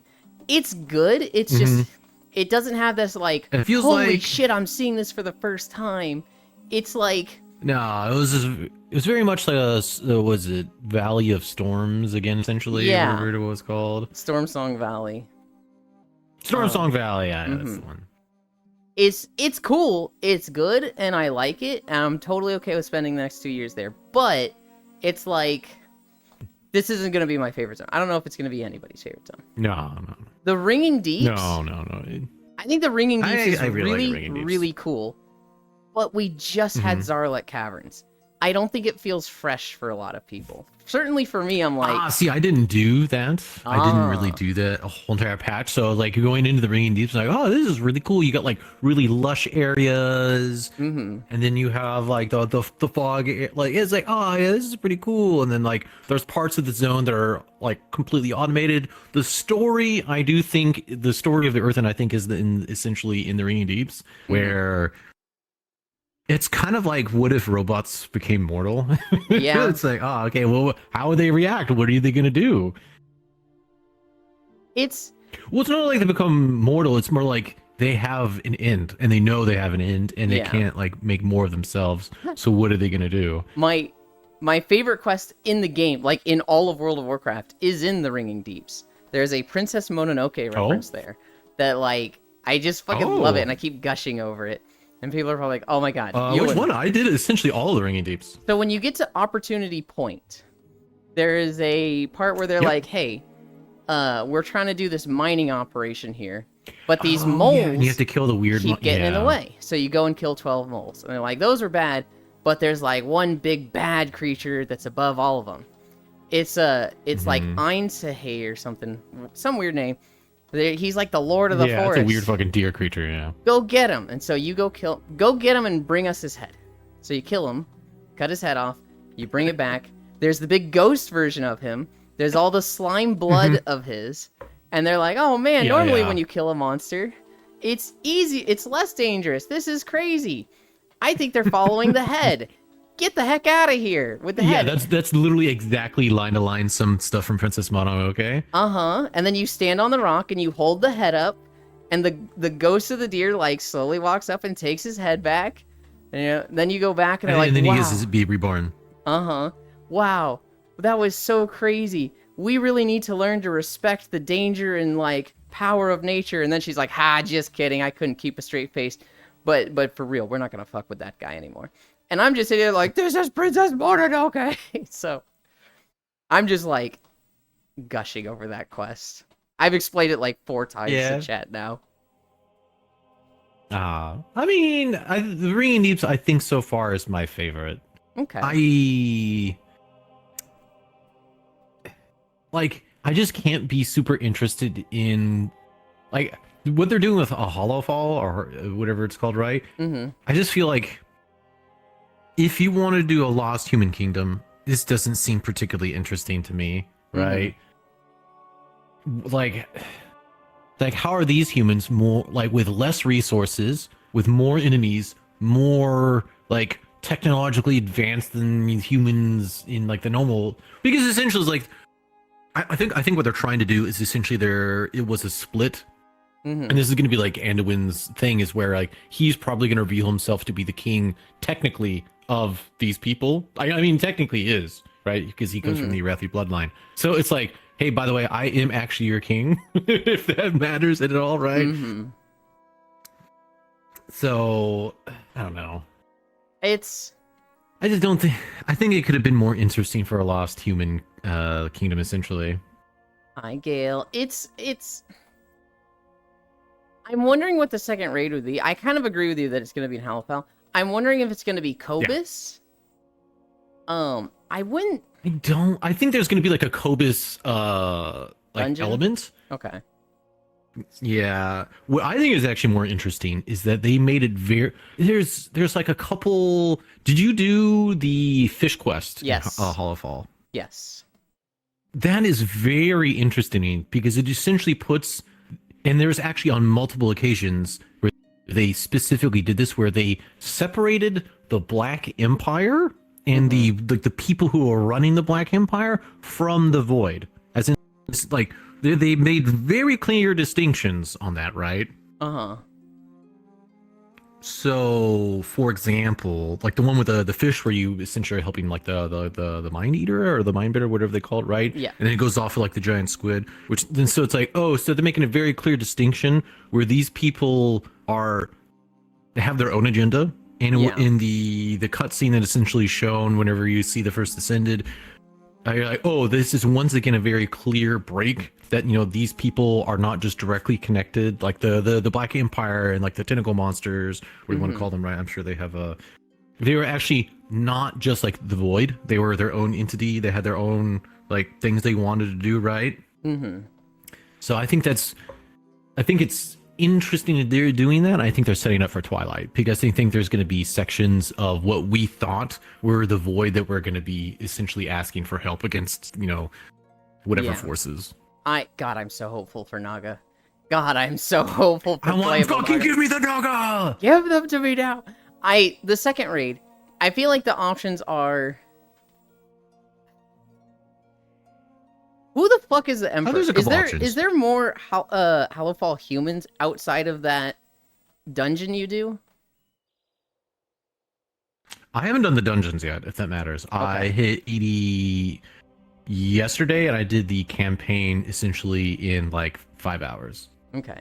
You know the big church in Halifal that's like the closest thing to the crystal? I haven't even gone there because the story doesn't even touch it. It's a dungeon. And Oh, okay. I have not been there yet. there's weird, interesting stuff there. But like, it's basically like a crazy sect of the Halifal faith. That's Yeah, like, was the Cult of Night. no, it's not the Cult of Night. It's like they are just evil side of the light. They're overzealous. Oh, yeah. Okay, that makes sense. And they go down a very weird, like, that's not what you're supposed to be doing path. They reference the Emperor a lot. They're like, we serve the Emperor. The Emperor is going to return. And I'm like, who the fuck is the Emperor? Is that like from before when you were on the surface, or is that like there's an Emperor now? I haven't looked into the details of that. I'm wondering if we fight essentially like a kingdom of Stormwind underground that's like the full might of the Arathi Empire, or the new Arathi Empire. No, I don't think that's how it's gonna go down. I think what's more likely, because ultimately I think the main setup for essentially the light being the enemy, which is like there's already been very clear distinctions, especially in this expansion, where it's very clear if it wasn't beforehand, where the Titans not good guys. If the Earthen story has shown you anything, Titans are not that good guys. No. They're, I mean, at best they are neutral people who have done bad things. And then the Titans are like, oh man, like when you're rebuilding the Storm Chasers or whatever they're called, I can't remember. They're like the Storm Rooks, which I also thought was an amazing name. You Rook, it's a good name for a bird-like creature. Very much like I was so sad when you're Valdrin- rebuilding it. I was so sad when he died. I was like, this is a cool character. And he's gone. Okay. Well, I think a lot of so I think the Earthen are essentially what they wanted to do for the dragons, but failed. Because the Earthen are complicated, like, people who, like, there's like different, there's different sects of them. They have different ideas. They're basically what the dragons should have been, in my personal opinion. I think they did the Earthen much better than they did the dragons. I can see that. Well, because if you look at it, essentially they're set up the same way as the dragons. They have their edicts, right, which is the same thing as like the oaths that the dragons took. They're some of them are very liberal in how they approach that. Some of them are incredibly like iron about how they're doing it. And then generally going through the story, where like there's a big back and forth, and like people are starting to come together, which is what I thought they wanted to do with the dragons, but they kind of shit the bed, in my personal opinion. But yeah, they did the Earthen much better. And there was a lot of like more like. I personally felt when they were going through the Earthen storyline, there was like personal touches of like them showing essentially what the Earthen are dealing with. There was one I remember in particular where you go for the caretaker of Morning Rise.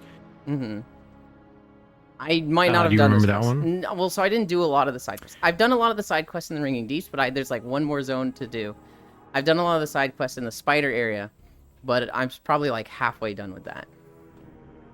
Okay. So this is like the first zone. This is like the Isle of Dorn, essentially on top side. Yep. There is a particular side quest where it kind of introduces you into the concept of like what robots would be dealing with when they know they're going to be dying.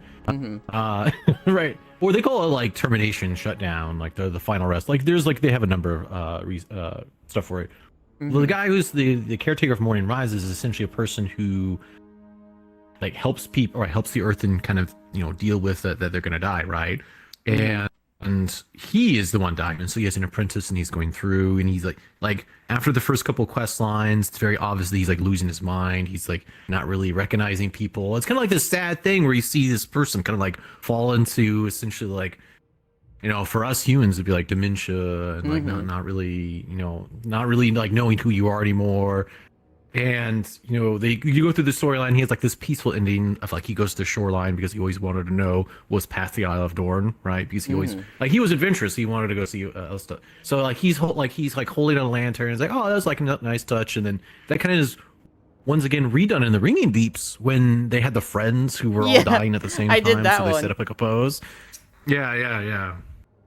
That was, I feel like that was a little bit more comedic than it was like the Morning Rise one. But yeah, as far as the Emperor, the only thing I could possibly think of is that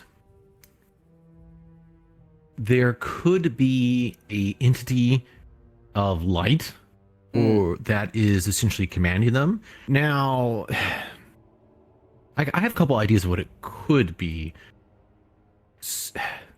Like, okay, so I'm gonna like break this up. Specifically with the Emperor, we know that I think, or like in my personal opinion, there could be time travel essentially involved in this, or like time shenanigans of them coming from different realities.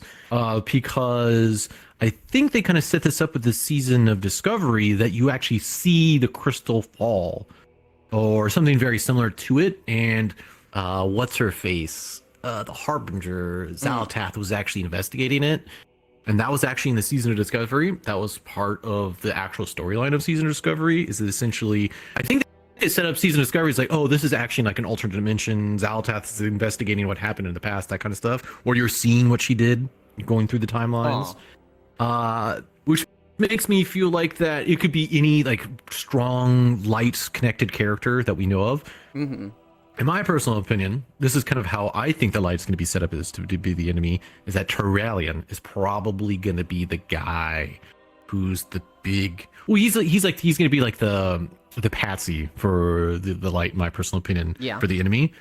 So I think there's going to be like a split decision, especially with Illyria being one of the main characters, where she's going to do some stuff. He's going to like, no, I'm standing with the light. The Arathi people are correct. I'm going to stand behind them. And that's going to create this split. So we're probably going to have some type of thing where we fight this sect of the Arathi that are like too extreme. Turalyon is probably going to save some, or whatever the situations be, side with them, and they're going to move on because the Army of Light, I think that is coming from Draenor, is going to arrive at some point. And he's going to lead the Army of Light again, Turalyon. Okay. And his views are going to be cemented this expansion because of the interactions between Aurelian and what else happens with Anduin. I'm kind of like, I feel like there's 3 options for what the next raid is going to be. It's either going to be Kobus, which I feel like is the least likely. It's going to be Weird Arathi cult that's not the Cult of Night, but the light ones. Or it's going to be an Earthen group.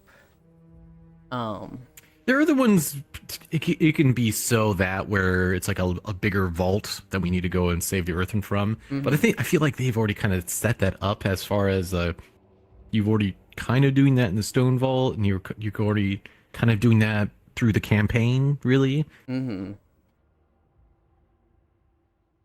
But yeah, I mean, I can see something like that. I don't expect them to have a Void themed raid right after a Nerubian raid, though. That's the one thing that I'm like, I mean, the Void theme can be the last one, essentially. Yeah, the 3.0 patch. They just usually don't do it one after the other, right? No, they usually don't. But the thing is, like, they could do anything they want to because this whole entire expansion, and I think they really hope take this to heart, is they can just set up whatever they want to. They don't have to follow very hard guidelines, because we're at the start of stories, right? You have a lot more wiggle room in how you're setting things up. So if you want to Void themed raids, go for it. Do it. If we had 3 Void themed raids in a row, I probably wouldn't complain, but I feel like some people would. I talk about like with the War Within. There's a couple. Essentially, there's characters. Like we can talk about the characters involved. There's Illyria, Anduin, Thrall. Technically, even though he's done shit, he just arrived basically to the island. Well, okay, so Thrall and Jaina are there just to like go back and bring the Alliance and Horde to the Isle. See, the thing is, I think Thrall is actually going to be much more involved in this one than previously. Well, maybe I think in like, the next patches, couple patches he will be. Okay, yeah, we're on the same page then. Because he's got his own stuff. Because essentially, there was he was directly, essentially acting as a teacher to basically shamans, right? From the elemental, and he was like, "Hey, you know, you can do it. He's like, this is how you like." And so it's very obvious that he's kind of like maybe he's gonna have a coming back to the elementals, just kind of like Anduin's coming back to the light. Though I really do hope that Anduin just doesn't come back to the light as far as like, oh, I totally believe in the light. I feel like he should be a lot more suspicious, especially with like Turalian and the other parts of the light that he sees within the Arathi, right? Yeah. So, yes. I personally, I want him to be a Twilight. They're already kind of setting that kind of up where there's like Twilight-based characters, especially in the Void Elves, where they're using both light and void. So let's see how it goes. I don't know if I want Anduin as a Twilight. Using like, Why not? I mean, he's such a good boy. Him not using a light is weird. I see him just as a paladin. Having any sense of like shadow powers with him is like, I don't know. He already has on multiple occasions done shadow stuff, like especially within Mists of Pandaria, which is where a lot of it comes from. I mean, I suppose, but that was just like generic priest abilities. Well, no, there was even moments where I can't remember. There's a specific one, obviously, in Mists of Pandaria where he like actually calls on the I don't know if I want to call it the void, but it was like definitely the shadow. I don't remember, but there was a big storyline about it. What I don't understand in WoW is the auction houses. I go to look for simple mail shoulder armor, but a decent one that would get me by is like 550 gold or something. It only gives 5 armor and okay stats. Especially when the sale price is about 14 silver. Are you like just starting out? Cause like if so, I would just fucking quest and you'll come across shoulders. Yeah, you're just gonna go through everything. The only time I ever buy gear on the auction house is when a patch has come out, I haven't been playing it, and I come back and it's like, oh, you need this item level. So I'm like, fuck. And so I like go to the auction house to bump up my item level just a little bit. No, I'm like level 26. That is just starting. Yeah, you're just starting. What are you talking about? There's like an hour. There is 3 sections, I would say, of not really leveling, but kind of. There's progression. 1 to 70 is going to be the same bracket. And there are people who can level through that in, I don't know if they still can, but people have leveled 1 to 70 in an hour. That is the speed run of going through 1 to 70 with specific patches. Now it's probably more like 3 to 4 hours. That is a very like advanced sweaty. I couldn't do that. 70 to 80 should take about the same time as 1 to 70. An hour? Bruh. I know. That is the sweatiest of the sweaty people that have been playing for 20 years. 70 to 80 should take the same time as 1 to 70. That is like current expansion content. Everything before that, 1 to 70, is like old expansion that they aren't necessarily rushing you through, but they kind of are because they want you to get to the new fun stuff. 70 to 80 is the new content. That's where you'll get the most story. That's where it's like, this is what is current content, and this is the most like... If you play it now, that's the best experience you can have with it. Whereas, like, if you did the stuff that's out now, 5 years from now, it's going to be a little weird and kind of rushed like the old stuff is now. And then there's, like, your if max you really level. want to experience Go the ahead. older expansions and just wait for the classic versions of it to essentially appear, and then you can go through it as it was meant to be as current content. Yeah. Right now they're doing Classic Kata, which I have not gotten far in any of the classic versions. I got to like level 15 in one of the Season of Discoveries, and I'm just like, I just miss my quality of life. I just want to go play retail. Season Discovery is fun. I think it's really fun. I enjoyed think it's Season really good. Discovery. I'm struggling to get into it. The fun stuff is playing the game, like exploring the world, getting better at professions, like reading the lore. Oh, I agree. 100%. But WoW is streamlined in a way that And they're kind of moving away from this, but they view the fun as the raids, the mythic dungeons, and PvP. And outside of that, a lot of it is just like, get to those 3 things as fast as possible. They're moving away from it. But it is not like Final Fantasy where, Final Fantasy, they want you to go through 300 hours of story. They literally are just like, go to the story. This is a single player RPG. But I guess we made it an MMO. Yeah, it really is like a single. It is. It is just. It's really interesting because essentially it's 2 different takes on the same problem. Where how do we keep someone invested? I mean, in World of Warcraft's case, they say, hey, let's get this new person to other people. Because we think if they make connections with other people and they do stuff with other people, we have a higher chance of retention for this person, which is how they've constructed the game. They want you to go through the level, learn the basic structure of the game, get a basic idea what the story is, current expansion, meet with people and do stuff. And they want you to do that in a reasonable amount of time, where Final Fantasy 14 is like, well, fuck other people. You're going to be playing this game by yourself for the next, 300 hours. Congratulations. And they hope that the story is enough to hold on to you while you go through it, essentially playing a single player game, really. We have dungeons in our game. And we know that waiting for other players is the worst part of our game. So we have replaced them with the trust system AI, so you no longer have to play with other people in our game. Congratulations. And some people are like, I mean, World of Warcraft's the followers. They did the follower dungeons now. I mean, that's just and what then World you of have Warcraft delves. does best, right? Taking what others did and trying to do it too. Yeah, World of Warcraft is it's very clear they still want it to be a game that's you play with others. Get you to play with others as soon as possible. But it does feel like they're opening up to solo players more. You could do the follower dungeons, and you can do delves, and never do the raids and dungeons, and still get a pretty high item level. I bet there's gonna be people that play like that. Hi, Huntress Thursha, thank you for the follow. But I think the best content in WoW right now is Mythic Dungeons. I feel like that's their strong foot forward. I feel like that's their strong point. Aren't you the person who says you hate Mythic Dungeons? I am. That's a me thing. I feel like if you look at the numbers, the vast majority of people playing WoW are having fun in Mythic Dungeons. They're just doing Mythic Dungeons.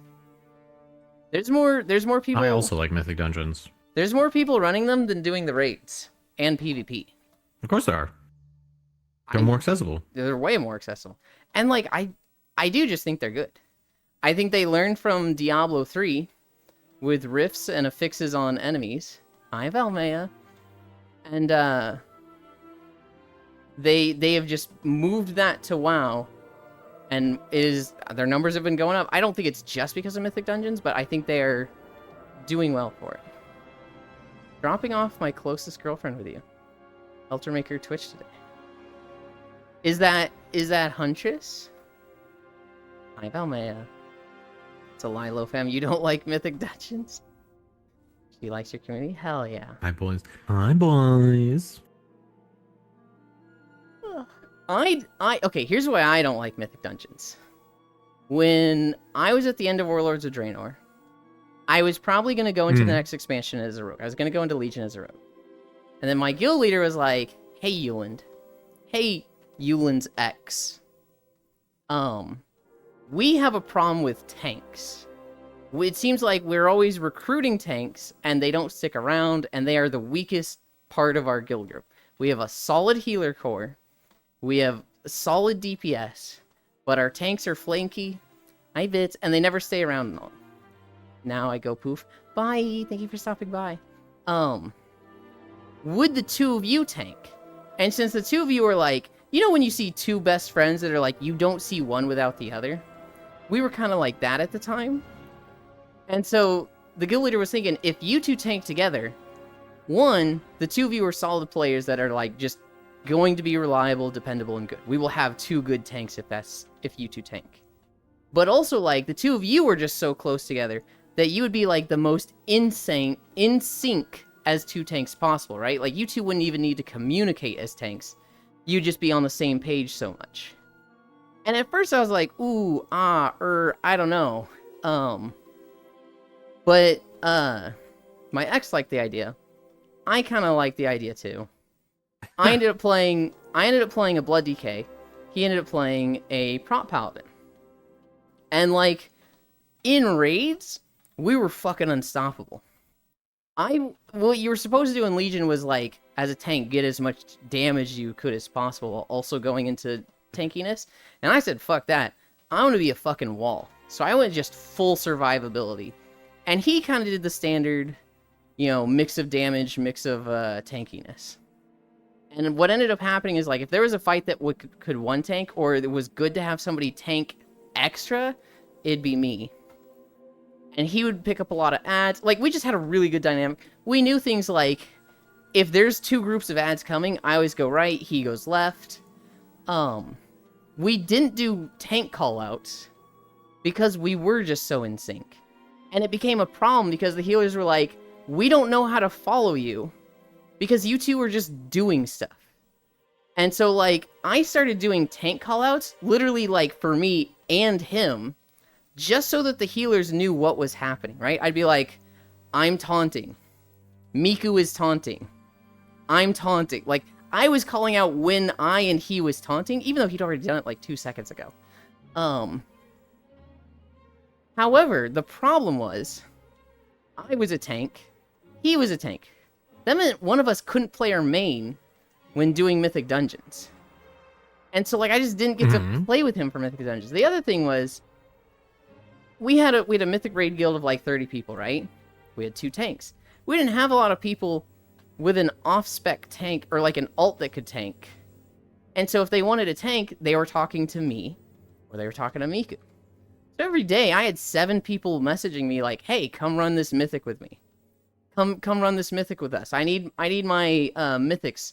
And people were like really frustrated because I obviously didn't have the time to run 7 Mythic Dungeons of like high key pushing every fucking day. So I was saying no to a lot of people. And then when I wasn't saying no, when I was going with them, they'd be fucking obnoxious with it sometimes. They're like, you did the wrong route. And I'm like, we're going to get there with 5 extra minutes, dude. What are you talking about? They're like, well, other people are doing this route. And I was just like, oh my God. These people were so fucking obnoxious that, like, I just wasn't dedicating my life to tanking for them. And then, like, I kind of shut down and just didn't want to run Mythic Dungeons at all after a while. I just kind of stopped doing them. And they were like, why do we have this guy tanking for our Mythic Raiding Guild? He doesn't even run Mythic Dungeons. And they, like, literally petitioned for the guild leader to have me removed as tank because I didn't like tanking and wasn't tanking. And, like, it got to a point where the guild leader, who's, like, this guy I'd known for, like, 10 years, he's like, okay, here's the thing. We have, like, 7 guys threatening to leave if you stay the tank, because they look at it as, like, you don't take this seriously, and you only log in to raid and do dailies, and they're gonna leave if I keep you as a tank. And I was like, yeah, do whatever's fucking good for the raid. I'll switch to a DPS. And so I switched to a Warlock. I'm doing okay. I'm not doing as good as, like, all these Mythic Raiders who have been doing that for a while. Yeah, I was about to say, you're going from tank to, yeah, exactly. Yeah. The guy they get in is another Blood DK. And this guy, he had never tanked before. He had never tanked raids before. He'd done a lot of Mythic Dungeons, though. That's why they wanted him so bad, because he was always down to do Mythic Dungeons. And, like, this fucking guy, he was so eager to prove himself that, like, he would constantly shit talk me. He'd be like, oh yeah, your last tank did this, but, that was wrong. You're not supposed to do it this way. And I'd be like, I'm still here, motherfucker. And then, like, we would do fights, and he would fuck up in some way, and I would just let him. I would just let him suffer and, like, keep fucking up and making these mistakes. And it got to the point where I would message... One of my friends would be like, I don't understand why we're having problems here. And this guy would be like, well, maybe it's impossible. And then they would go, well, our last DK tank could do it. Maybe you should ask him to, like, fucking humble his ass and, like, watch out for me. And so he would just be like, how did you do this part? And I'd have to, like, teach him some little thing that he didn't know DKs could do. Because he only knew Mythic Dungeons. He didn't know raiding at all. But it was just, like, that whole experience in just, like, the Nighthold patch of people complaining about me not doing Mythic Dungeons, it's so hard for me to like Mythic Dungeons now. I just fucking think of that time and how miserable they were. If I had the same group of, like, me and the 4 boys, it's just us, there's never any change, no one else goes off and does Mythic Dungeons with other people, I feel like maybe I could get into it. But it's just, that's not how it goes now. The people in the Demi Kitchen, the guild I'm in, they'll run Mythic Dungeons with everybody. They're all really good, and they're nice. They're very, like, you know, very welcoming, and they'll run with me whenever I want. But now I'm at a point where I didn't do them for 6 years. I feel like there's just so much basic knowledge that I don't have. Wow,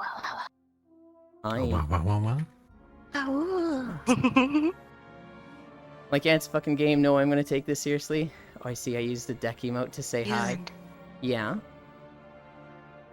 Mwah. Mwah. You didn't know? Why do you have to be mad? It's just a game. Why do you have to be mad? It's just a game.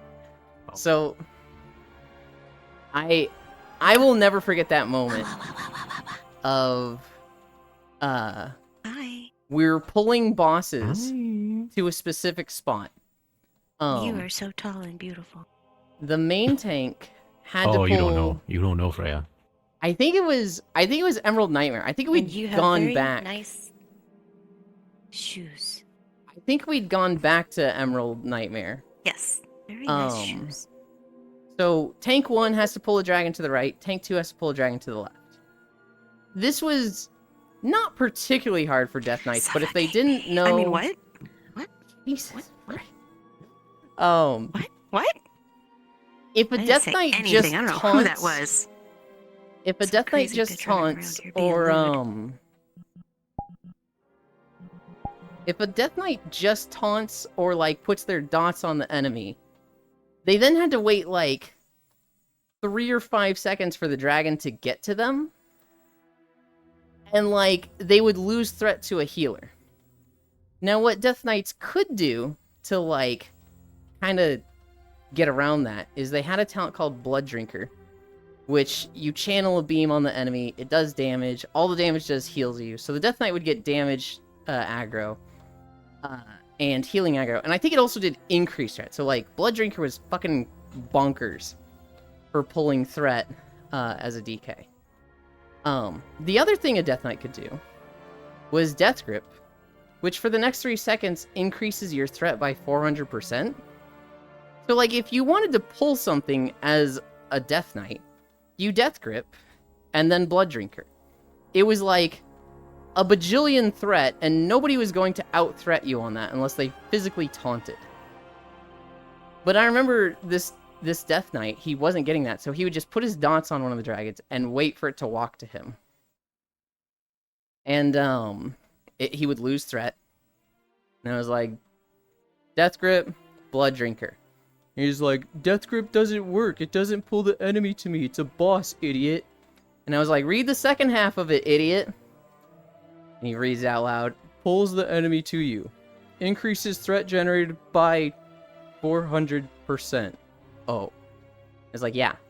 Death Grip and Blood Drinker. Do that, you're not gonna have a problem.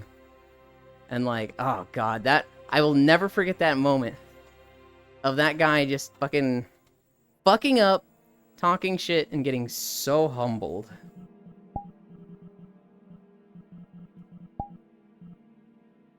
This is also very far from the characters of War Within, by the way. What, the zone we're in now, or? No, what we were talking about beforehand. Oh, yes, yes. Yeah, I was gonna say, just a little bit of my diversion. Just a little bit. Also, I'm huge, I mean... I don't even have 10 hours on Blood Decay.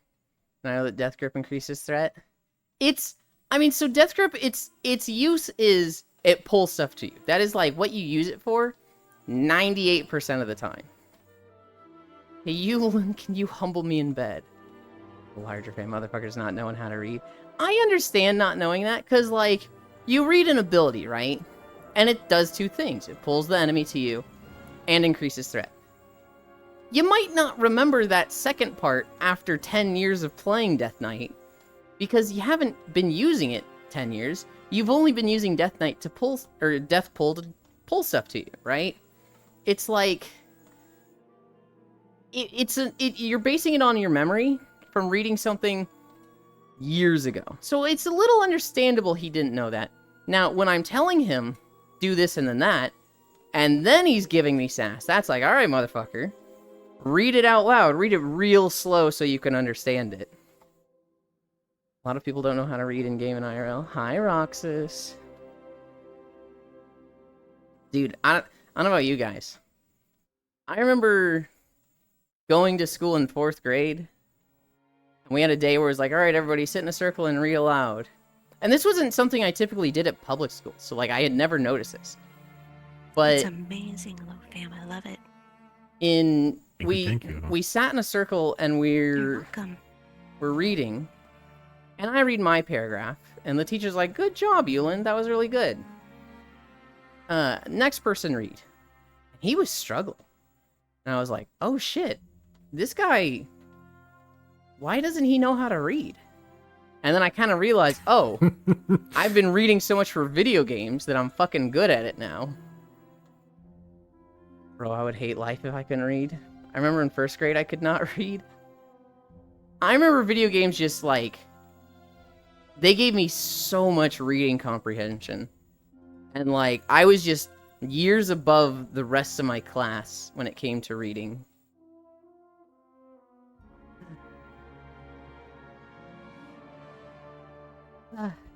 What do you think of Farron? The one-armed girl. I'm gonna be honest, incredibly bland. I like her. I feel like they've half-assed some stuff with her. I feel like the whole quest where you're like, go help Farron play with the orphans. I'm like, okay, we get it. She's cool. She's a nice lady.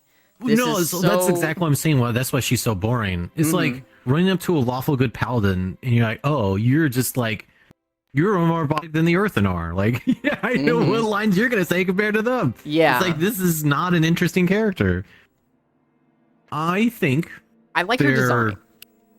I definitely like her design. Yeah, her design's perfectly fine. Like having the prostate thing where it's like, I think she could have leaned into that where she has like a different tools for different jobs. It's like, oh, that would be really cool, right? It's like totally cool. The character herself is just bland because of how they wrote her. They needed to write her more interesting. Like I was talking about before, what was it? Beldgrim, right? The storm rider. Beldgrim, yeah. That sacrificed themselves, who's more interesting than she is. Yeah. So he was a pile of rocks. So, I mean, like, she's worse than a pile of rocks. I'm hoping for more from her. I'm hoping they do something interesting with it because I really like her design. I really like her getting so chummy with Anduin. She's a throwaway character. Let's be real. She is a throwaway character that is essentially being used in service to Anduin's story. Yeah. Whatever, like, she is going to be integral to whatever his story is during this expansion, but she is going to fade very quickly. I suspect, right? So I don't know. I feel like character that I am super interested in and glad they introduced was Danagon. Yeah, Dagran, I think. Yeah, I'm actually really excited for that. He's cool. I like him. Yeah, I like him. Fucking nerdy ass dwarf is just like, okay, you're fucking, I love you. Well, he is a nerdy ass dwarf. He's got an incredibly sheltered life, and I think this is the first time where he's running around with his uncle, where he's like, oh, like, people are dying. People like it's not all like adventures in the books. Like, shit happens, right? So it's like, oh, this is like, it's one of those things where it's like a kind of like a I would say it's another chance for World of Warcraft to do like a coming of age story where they did with Anduin, because Yeah. Anduin did the whole entire thing with coming to age. Now they get to do it again, but with a different character that I think has different stakes. Because his stakes is like, hey, he's gonna have to rule all of like what 3 clans of dwarves, 4 clans of dwarves. Mm-hmm. Yeah. So God, I see how it goes. coming of age stuff and like ruling multiple clans, you just make me want to talk about Dawn Trail, but you're nowhere near that, and I don't know if you'll ever get to it, but fuck, dude. I have a very different take than I don't want to say most people around us. I'd say most people around us in our communities like the story of Dawn Trail, like the character in particular Wook Lamont, who is kind of the Dagran story, though she's less of a nerd. She's more of a like tomboy that's just like, let's go roughhouse, and is potentially going to be leader of this whole continent. Whereas like you go to Twitter or like online and people fucking hate the story of the expansion, especially that character. Now part of it kind of seems like the character was voiced by a trans woman, and there's a lot of people coming out to hate the character just because of that. Okay. I don't know. There's people that are like, she I feel did like it's so a pretty awful. weak reason to dislike someone. I agree, but like people are fucking weird out there. Like, she did fine. She has a weird accent. Everybody on this continent has a weird accent. It is literally like, that's the accent. And they're like, the voice actress did such a bad job. They're so awful. I'm so tired of hearing them. And it's just like, what is fucking... Why are you picking them out more than others? And it's like, she's the character you see most of the expansion, because she basically recruits you, brings to this continent, and you hang out with her through the whole expansion. But like, there really is no reason to be like, she's worse than all the others. There's some... Most of it I'd say is good delivery. There's some lines that's like, that came out weird and that doesn't like sound that good. She's not the only one doing them though. There's a... I mean, also at the same time, you can't exactly only blame the voice actor. If you don't think there's a director sitting there right there making her do those lines over and over again until they got the take they wanted, then you would be wrong. Yeah, and like... This... that was accepted by many people before it got through. If they wanted to do it again, they had the opportunity. The voice actress has gotten death threats, though. They're just like, this trans person specifically ruined my Final Fantasy. It's like, what the fuck is wrong with you? It's just weird. Shit, I was gonna say something and I forgot. There's one character. I was talking about good and bad voice lines. There's one character that's like, everybody agrees he's the best character of Dawn Trail. And anytime you talk to him, so like the first time you meet him, you're like, hey, we need your help with something. And he's like, oh, you dumb young whippersnappers asking an old man for help. And you're like, well, it's about this festival. We want to, fix the festival going on. And he goes, wait a minute. You're Wook Lamont. You're literally royalty. I'm so sorry. Please forgive me for my insolence. Please take that axe on your back and behead me. And she's like, I will not. Don't even think about that. And he goes, okay, I won't. And it's just like, what? he will come out very literal. very literal, just like, please kill me for I have shown disrespect to the royalty. And they're like, no, don't even say things like that. And he's like, okay, I'll never do it again. And it's just like, what is wrong with you? He does it like 3 or 4 times. It's the funniest thing ever. His name is Wook Evu, and he's the best. But no, back to WoW. With Farron, I feel like there's a possibility she dies. I feel like there's a possibility it's very possible. She's like Agra, where it's like, hey, she fixes Anduin's problems, and then she's just there. Like, you see Anduin, you see her standing in the background. Yeah. Which I feel like is very likely.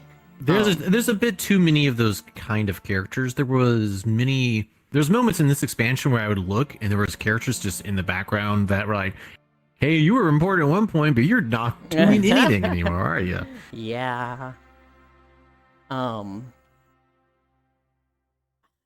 I'm hoping. Hi, Dingo. I'm hoping they do something interesting with her. I'm hoping she has a moment where like she breaks and fucks up, and Anduin has to like be there for her. But we'll see. Well, I mean, I guess it's still kind of out because the main storyline, including with the War Within so far, has barely touched on Anduin's story. They're very focused on, I think, like the Earthen, and then they're gonna move on to. I think they're doing the Earthen, and then every single patch is probably going to be a resolution of one of her character stories. So it'll probably be Thrall, Anduin, and Aurelia, if I were to guess the patches. Yeah. So, which makes me feel like it's going to be 7.1 Anduin with Hollowfall. You have 7.2 with Thrall with, I think, probably an Earthen-based one where they essentially like kind of like ultimately win their like freedom from whatever the Titans are. So it could actually be Titan-based, by the way, which would actually be really good if they did a Titan-based raid. And then they did, and then finishing Aurelia's story, wherever that's going, or at least going to the next note for 7 or whatever the the point 3 is. There you go. Because they're set up to be the main characters of the expansion. Yes. You think Thrall more so than Jaina? Jaina's already done her storyline. She had an entire fucking expansion. Okay. I kind of so her felt stuff is like already resolved, essentially. I felt like Jaina and Thrall were kind of on the same page. Jaina's story has essentially been resolved. She had an entire thing with her family. She was been accepted back to her people. She fought for everything. Like Kul Tiras is back into the fold with the Alliance in a different alliance now, right? They're not rogue. She is essentially a supporting character to past events to Thrall at the moment. So her story is essentially done. Like, and the thing is, honestly, I think they should kind of get rid of Jaina. And what I mean by that is that I mean they had this is a spoil. Of course, we've been talking about spoilers, but there's like larger spoilers where. Well, one, I'm not sure Khadgar's actually dead, but whatever about that. We're pretty sure he's not. I didn't see no body. Exactly. Yeah, exactly. He didn't. We didn't see a body. I know how this works.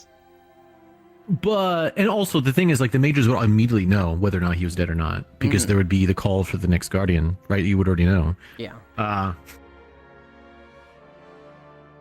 Rid of all the big boob ladies? No, I'm not saying you want to get rid of the big boob ladies. Introduce a new big boob lady. Like, so for example, like, okay, let's say they believe Khadgar's dead. And they're like, hey, we need the next guardian. Let's find out who the next fucking guardian is. Or at least start trying to figure out, right?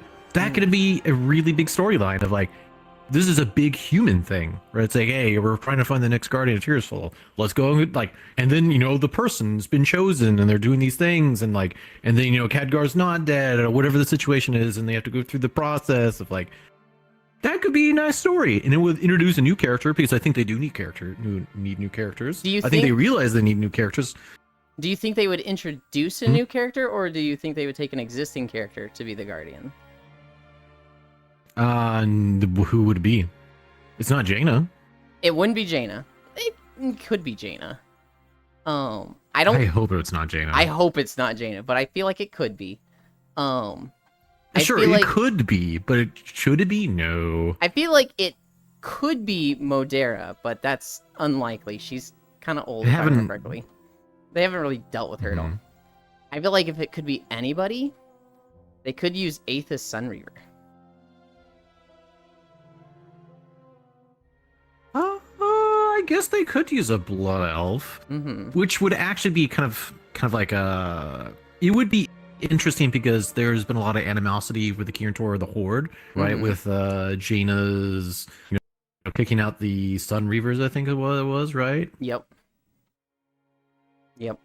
So I mean, it could be interesting. That could be a dynamic in itself, which is obviously leading into the Blood Elf storyline with the Sunwell, right? Which obviously has like the the Dark Heart inside of it. It's going to be we're going to go back to the Sunwell, but don't worry.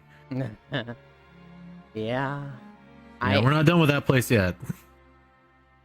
The biggest question I have is, what is the next raid?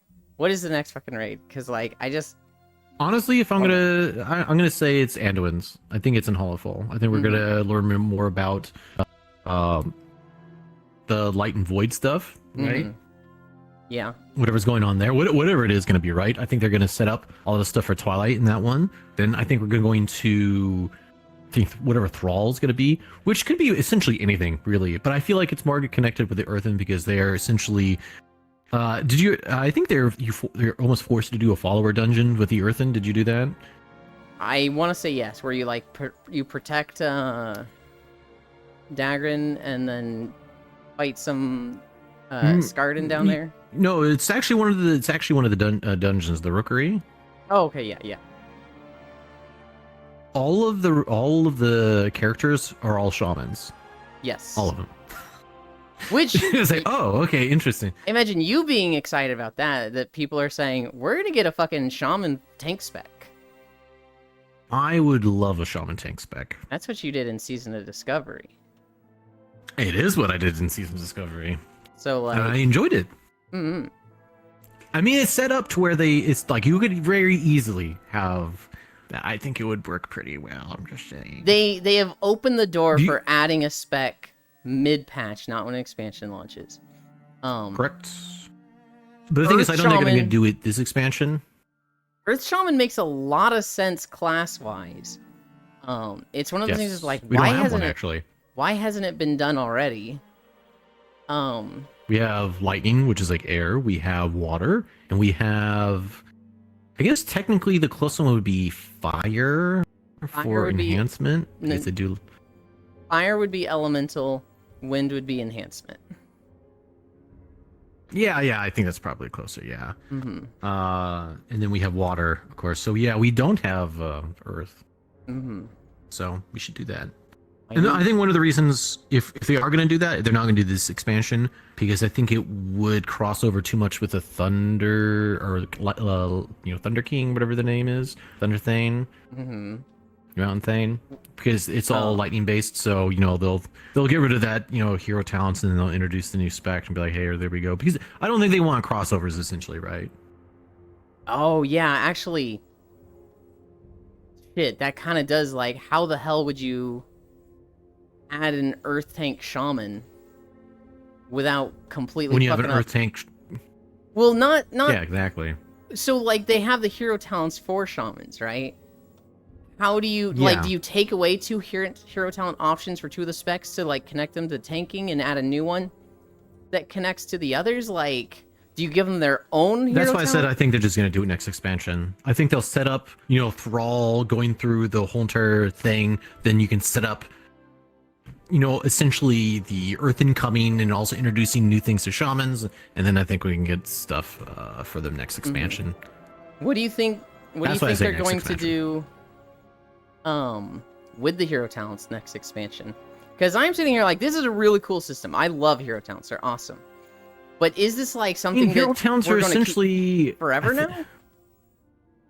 No. Well, yes and no. I think the system in itself is perfectly fine. Well, this is what I think is going to happen. Is that they're going to take the best of the best from these hero stuff. They're going to say, hey, this is what people like. This is what we like about the playstyle. They're going to incorporate that back into the main town thing. And then we're going to have a whole entire new slew of hero specs for the next one, whatever it is. Okay. It could be the same names, but different stuff. Mm-hmm. Doesn't matter. I kind of expect the same thing. It's one of those things that's like, it's really cool, but like, that is a challenge, and I'm eager to see how they handle it next expansion. Granted, that's 2 years from now, so I really don't need to wait hand and foot on it, but it's, I don't know. The hero talents themselves have been fucking cool. I fucking love Diabolus for Warlocks. I feel really fucking cool when I drop a meteor on people. It's actually... The thing is, like... It's kind of funny. I don't know why they haven't done this kind of stuff beforehand. I think they were searching for this all through the borrowed power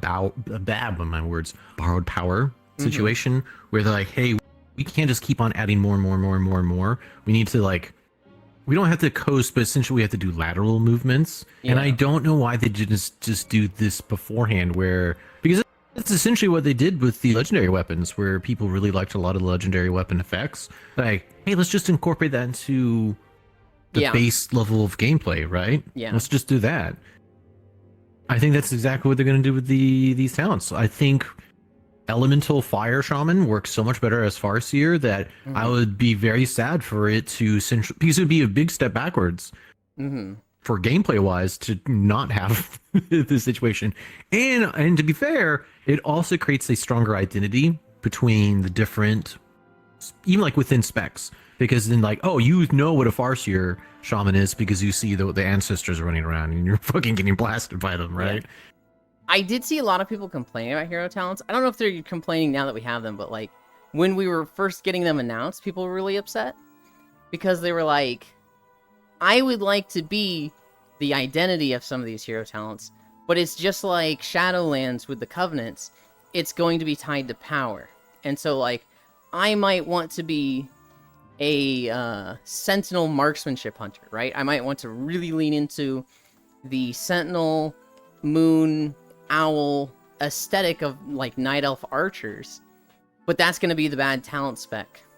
And so I play the other hero talents. And people were saying what this should have been was like, there should have been aesthetic options, right? So like there should have been standard hunter, Sentinel hunter, Dark Ranger hunter, right? That's more of like, it's almost like a glyph, but it affects all of your spell effects. Kind of like green fire for warlocks. I do wish they did more things of that nature where it was aesthetics. I do wish, but the thing is like they, maybe it's as I gotten older, but I like, look guys, they're selling a game, they're selling a product that they want you to play. So most people are not complaining like this. You guys are in the vast minority. One thing, and this comes back to I think the central problem of expansions, is that expansions have to sell themselves. That means every single time there has to be an ante for them to sell to you. It's like, oh, in this expansion, like for example, like the first one, Burning Crusade, now we there's flying mounts. You got to do that shit, right? It's like there has to be features that essentially sell people on, and essentially selling these identities of powerful heroes that existed in Warcraft's franchise for a while. Was it the Mountain Thane, Dark Ranger, Sentinel, and then having abilities that are connected to that identity actually be in the game is a selling point to people. Yeah. It would almost cheapen it to essentially just have it be aesthetics compared to actual things you play differently mechanically, if that makes sense. Yeah, it does. So I think on multiple levels, those people are wrong. Not only I think gameplay wise, but also like marketing. Come on now.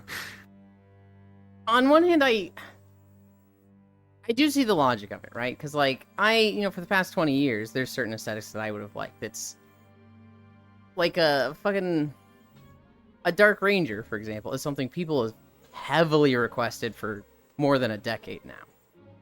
And like the closest you can get to that aesthetic is like the Dark Ranger skin color for elves. Yeah. But you can't have like shadow shots. I don't think that's one of the talent options. I mean, you can now. How? Oh yeah, it is. Let's see here. If you go to let's go to Marksman, Dark Ranger. Let's see here. When Black Arrow resets the cooldown of aim shot, a barrage of dark arrows will strike your target for shadow damage and increase the damage of your pet by 10% for 6 seconds. So yeah, there's like dark arrows that come out. Okay. I was thinking more of like all of your shots and not just like one ability, but the thing is, like, even Illyria Windrunner, not all her shots were black arrows. She had a bunch of different stuff she was doing. Speaking of Illyria, you just not Illyria, not Illyria. I mean, her sister. Sorry, Illyria Sylvanas. Yeah, Sylvanas, Windrunner. She's essentially like the main Dark Ranger, and she didn't even do dark shots all the time, right? Dark shots were supposed to be kind of like impactful, strong stuff. I suppose this is what they were going for. I suppose. North Prince. You can. It would honestly, you could switch early and like just not have good damage for a little bit until you have the thing. The other thing you can do is right-click your portrait and select your loot table as enhancement, and you will get one-handed weapons from like quests and drops. And then once you have to Yeah, things try should out be enhancement. pretty easy regardless. Mm-hmm. You shouldn't be struggling through questing no matter what spec you've chosen. Honestly. Oh my god. Is Ilaria fucking stupid? Do you see her as just like, I Yes. need this girl to just stop being so dumb? How the fuck is she thousands of years old? How is she this fucking stupid? I hate her. The fucking... When she saw Xalatath at the Queen's coronation or whatever, and was like, I can get her, I can take the shot. I just wish my character had just fucking grabbed the bow in her hand and just been like, please do not. Please. You've seen hallucinations from this girl 7 times now. You gotta learn she's not really there. Please. I mean, there's also a thing where there's like, so like, not only did she make like that huge mistake, which essentially caused this like scenario to go through, right? But like, at the end of that own scene, she's like, "Oh yeah, I'm a fucking badass," right? When she like punched out Tath with like, like, no, you don't gotta be fucking cool. Yeah. You're an idiot. You're a fool, right? You don't get this cool badass like. What Anduin should have done was immediately like, "What the fuck are you doing? Like, what the heck is going on? What was that bullshit?" Like, he should have just dressed her down. Of like, what in the what in the light's name do you think you're doing? It's like, stealth missions. You're the ranger. I'm the paladin here. Why am I doing this better than you? There should have been a huge conversation at the end of that mission of what Illyria was doing, and they just haven't addressed it. Yeah. 5.5 miles. There was... God, she fired the shot, and I'm like, please no. Please no. Please no. And then, like... that one thing just made me so mad. Alright, turn the channel. I don't know what it is, but they cannot handle almost any of the Windrunners in a good manner. They're like, Sylvanas was just obviously turned into garbage. Illyria is turning into the same, different but not great either. They can't handle elves, honestly, because they fuck up Tyrande also. Yeah. Yes, they're really bad at elves. Yeah.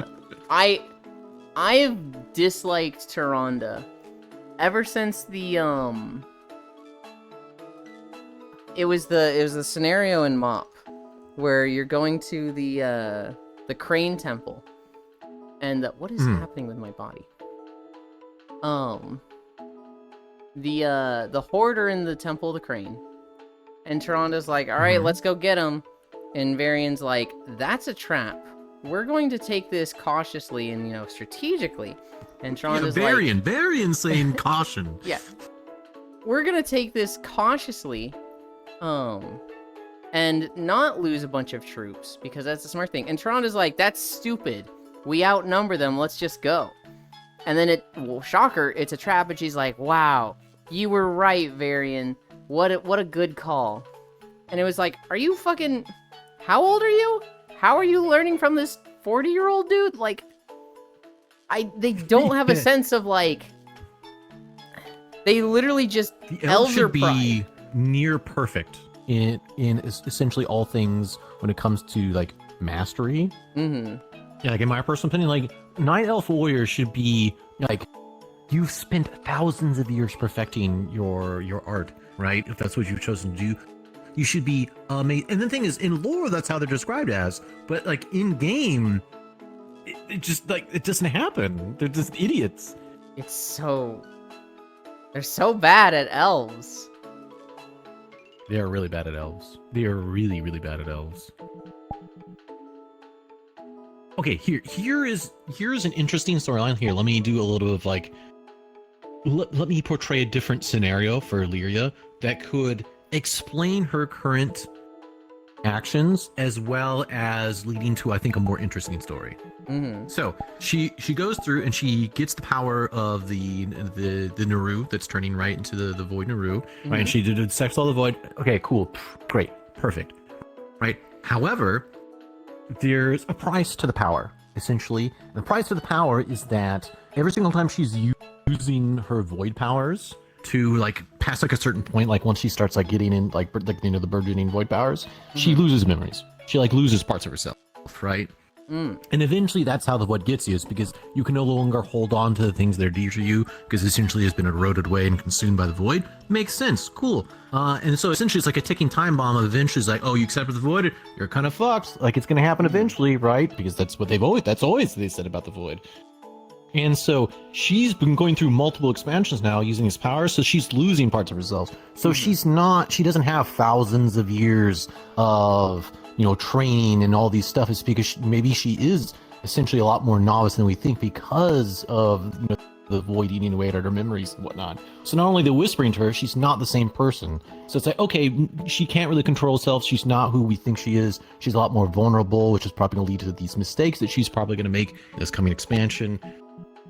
That could be a way more interesting thing than her internal monologues are a lot more of like, she's like, you don't understand what I'm dealing with. And which could actually literally make sense because Anduin's not losing his mind, his memories and stuff of the nature. There could be a lot of subtext of like Yllir trying to tell Anduin, you know, she's losing herself, and which would make all of the conversations about like Anduin's like, oh, I know what's going through, and she's like, no, you don't understand at all. Like there could have been so many things about if you just kind of changed what Illyria is, and then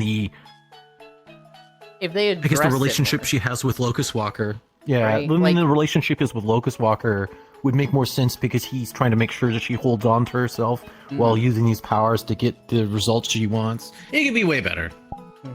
we are gonna go to a different world real quick. Okay. Where'd it go? I just had it. There it is. Portal. There goes like that one druid in Critical Role, and that's why the man want people to suffer for FF14. And if it isn't human in WoW, it isn't important. My poor trolls. Power of one. The elf got lazy and lost their war tactics. Now Lofam, she just sucks. I mean, so Lofam's right. Like, they could have had a price to the void. Either she's losing her memories, she's losing her mind. I think it'd be interesting to have her, like, personality get twisted. Maybe I should wait for Lofam to be here before describing this. I think it'd be really interesting if, like, as she uses her void powers, her personality is literally getting twisted. Anduin says something and she snaps at him, stuff like that. And like she's catching herself doing it.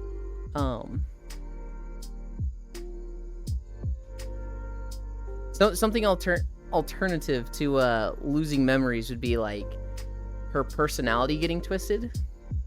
And so like instead of oh god, I'm like right on a fucking ledge thing. Right, so people start, you know, responding to her, and where she might have been like more nice or understanding before, now she's like, you know, snippy. And she's like catching herself initially. She's like, wait, why did I respond like that? You know, she yells at people and she's like, I didn't mean that. Why did I say that? I'm sorry. And you kind of like discover with her how the void is changing her and twisting her, right? I feel like that could have been interesting. But it's just they don't address it. Instead, they just have her fuck up time and time again. And then, like, as you said, I hadn't even thought about that. She fucks up and then has this badass, like, yeah, I punched Altath. And it's just like, why did you didn't earn that moment. Yeah, exactly. Oh, you know, okay, let's say we're gonna do your thing, where essentially it's like she's not losing memories, it's just like, you know, void's twisting her. You know, one of the easy ways to do that is just imagine that the void is constantly whispering to you, and so you're always, so like, just imagine you're constantly having a conversation in your mind that you have to deal with, and like you've ran through this conversation like 1,000 times or something, right? And so when like, and it's very hard to separate that from reality, what's happening to you. So you're just so used to being like dismissive and just like get the fuck away from me, you know, void, whatever, blah blah blah. So that when it comes to the one conversation IRL, when you're talking, well, IRL, but you know, for them, like in their reality, that she is also flippant and she's like dismissive or angry, whatever the situation is, because she's constantly dealing with like 1,000 conversations that she has to go through with the void to, you know, make sure she keeps sane, right? So that it just comes off that the other people get fucked from that. Super easy to explain that way too. Why the duck did it make a clip? I have no idea what you're talking about, Global. Don't get it twisted. You're banned, Riddle. You're banned. Get out of here. Don't get it misaligned. You're banned. That's me every day, all the time. I am corrupted by the void. Hi, Global. I hope you're doing well. Hope Work Tree is treating you well. Yes, yes. Completely unrelated note, Low Fam. Old school RuneScape. Yeah.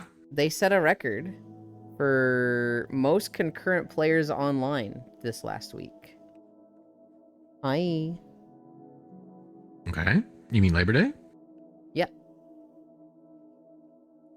I know you like RuneScape, right? I put that in my notes. Yeah, but the thing is, like, this should be no surprise. Really? Yeah. Essentially, there's two MMOs that are essentially bucking the normal MMO trend. Where, what is it? This is like player base. So if you look at most MMOs, they have a very sporadic, like, it usually comes with patches or releases. You'll see big jumps in population, and it'll slowly go down. And you know, they hope for their low to be higher than it was previously. Like they want like an upward graph, but most of the time that's not the case. World of Warcraft's been suffering from a slowly declining population. Well, there in most actually MMOs, just in general, like the MMO genre is kind of dying. However, Final Fantasy, on the other hand, has actually been on an upward trend, where it's actually grown in size since it's actually started, which is, you know, very different. But however, old school RuneScape is probably the most enigmatic about this, because they're a very different style of MMO, but they've actually been growing as well. So every single year, as long as that trend continues, they'll always break records, because they're having a larger player base. So they'll have ups and downs, of course, but the graph for old school RuneScape has been going up. I see. The trend. I didn't know it was going up. I just was like, this is a 20-year-old game or something, right? They just set a record. That's, well, I don't know if they count old school RuneScape as part of old school RuneScape, or if it's like, do they count the Old school start of 20 RuneScape, years they ago? do consider its own thing. Or do they count it No, start they, like they 5 consider years it the ago? start of 2013. Okay. 10 years ago. Yes. Well, I mean, old school RuneScape is very different than what like RuneScape 2 was at this point. yeah. So hello, Sicilin. Hello. I haven't done anything on Risk of Rain since I played with you, sis. I haven't played at all. But I'm going to be playing with Den after Stardew. I don't know if you're going to be awake then and want to join. I don't know if that's a yes or a no. It's kind of like a very just shaky. Yulin, LowFam is a Twitch ambassador now. He is suggesting features no one wanted. I don't even know. What? Yeah, I'm like, what feature was suggested? I'll be like, okay. LowFam give egg, not the rotten ones. I'll give you the Sentry eggs. Sentry Harvey eggs. Oh god. Those look so fucking gnarly. And people are like, they're really good. And I'm like, I would try one of them.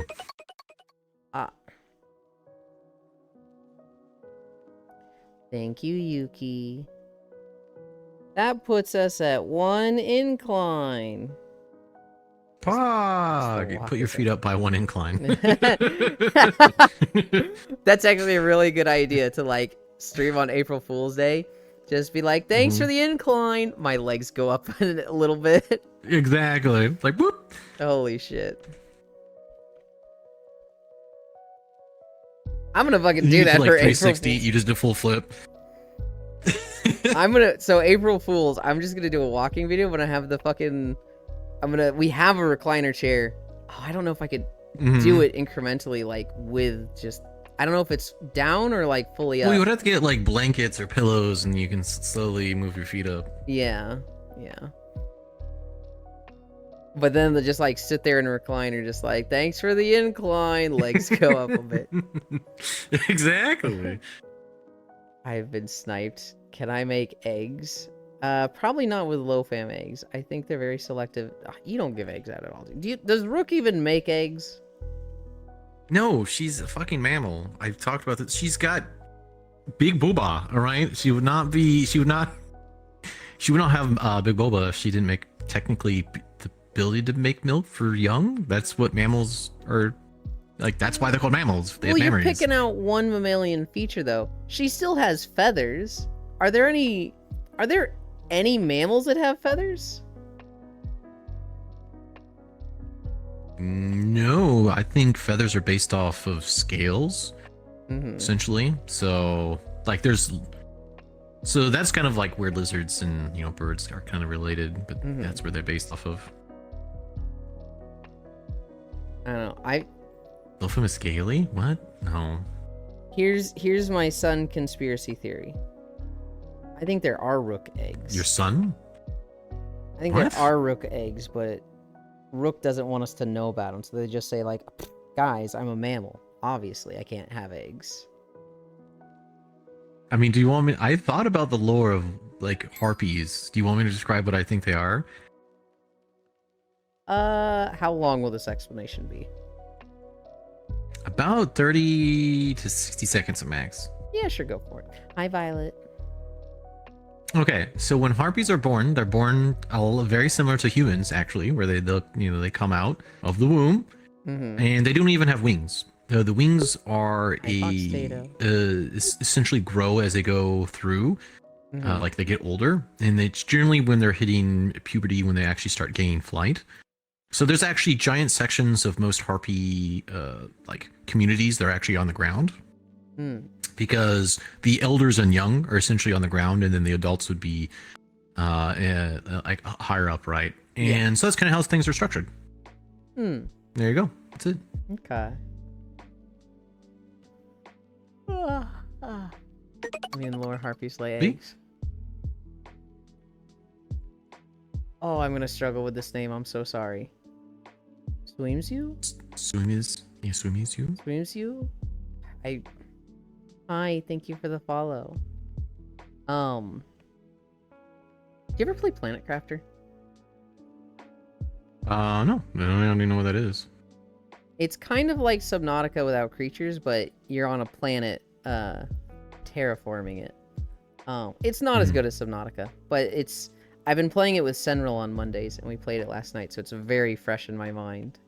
I'm like, oh, I gotta do all the Okay. planet crafting things, and they had a patch in the last 2 days that added some cool things. We had a car, we were driving around a rover. Basically, the lore of Planet Crafter is you are a convict. You've been given, a sentence that could be like 10 years or something. But the local Galactic Federation or whatever is like, you can either serve out your sentence of 10 years, or we can send you to a planet to terraform.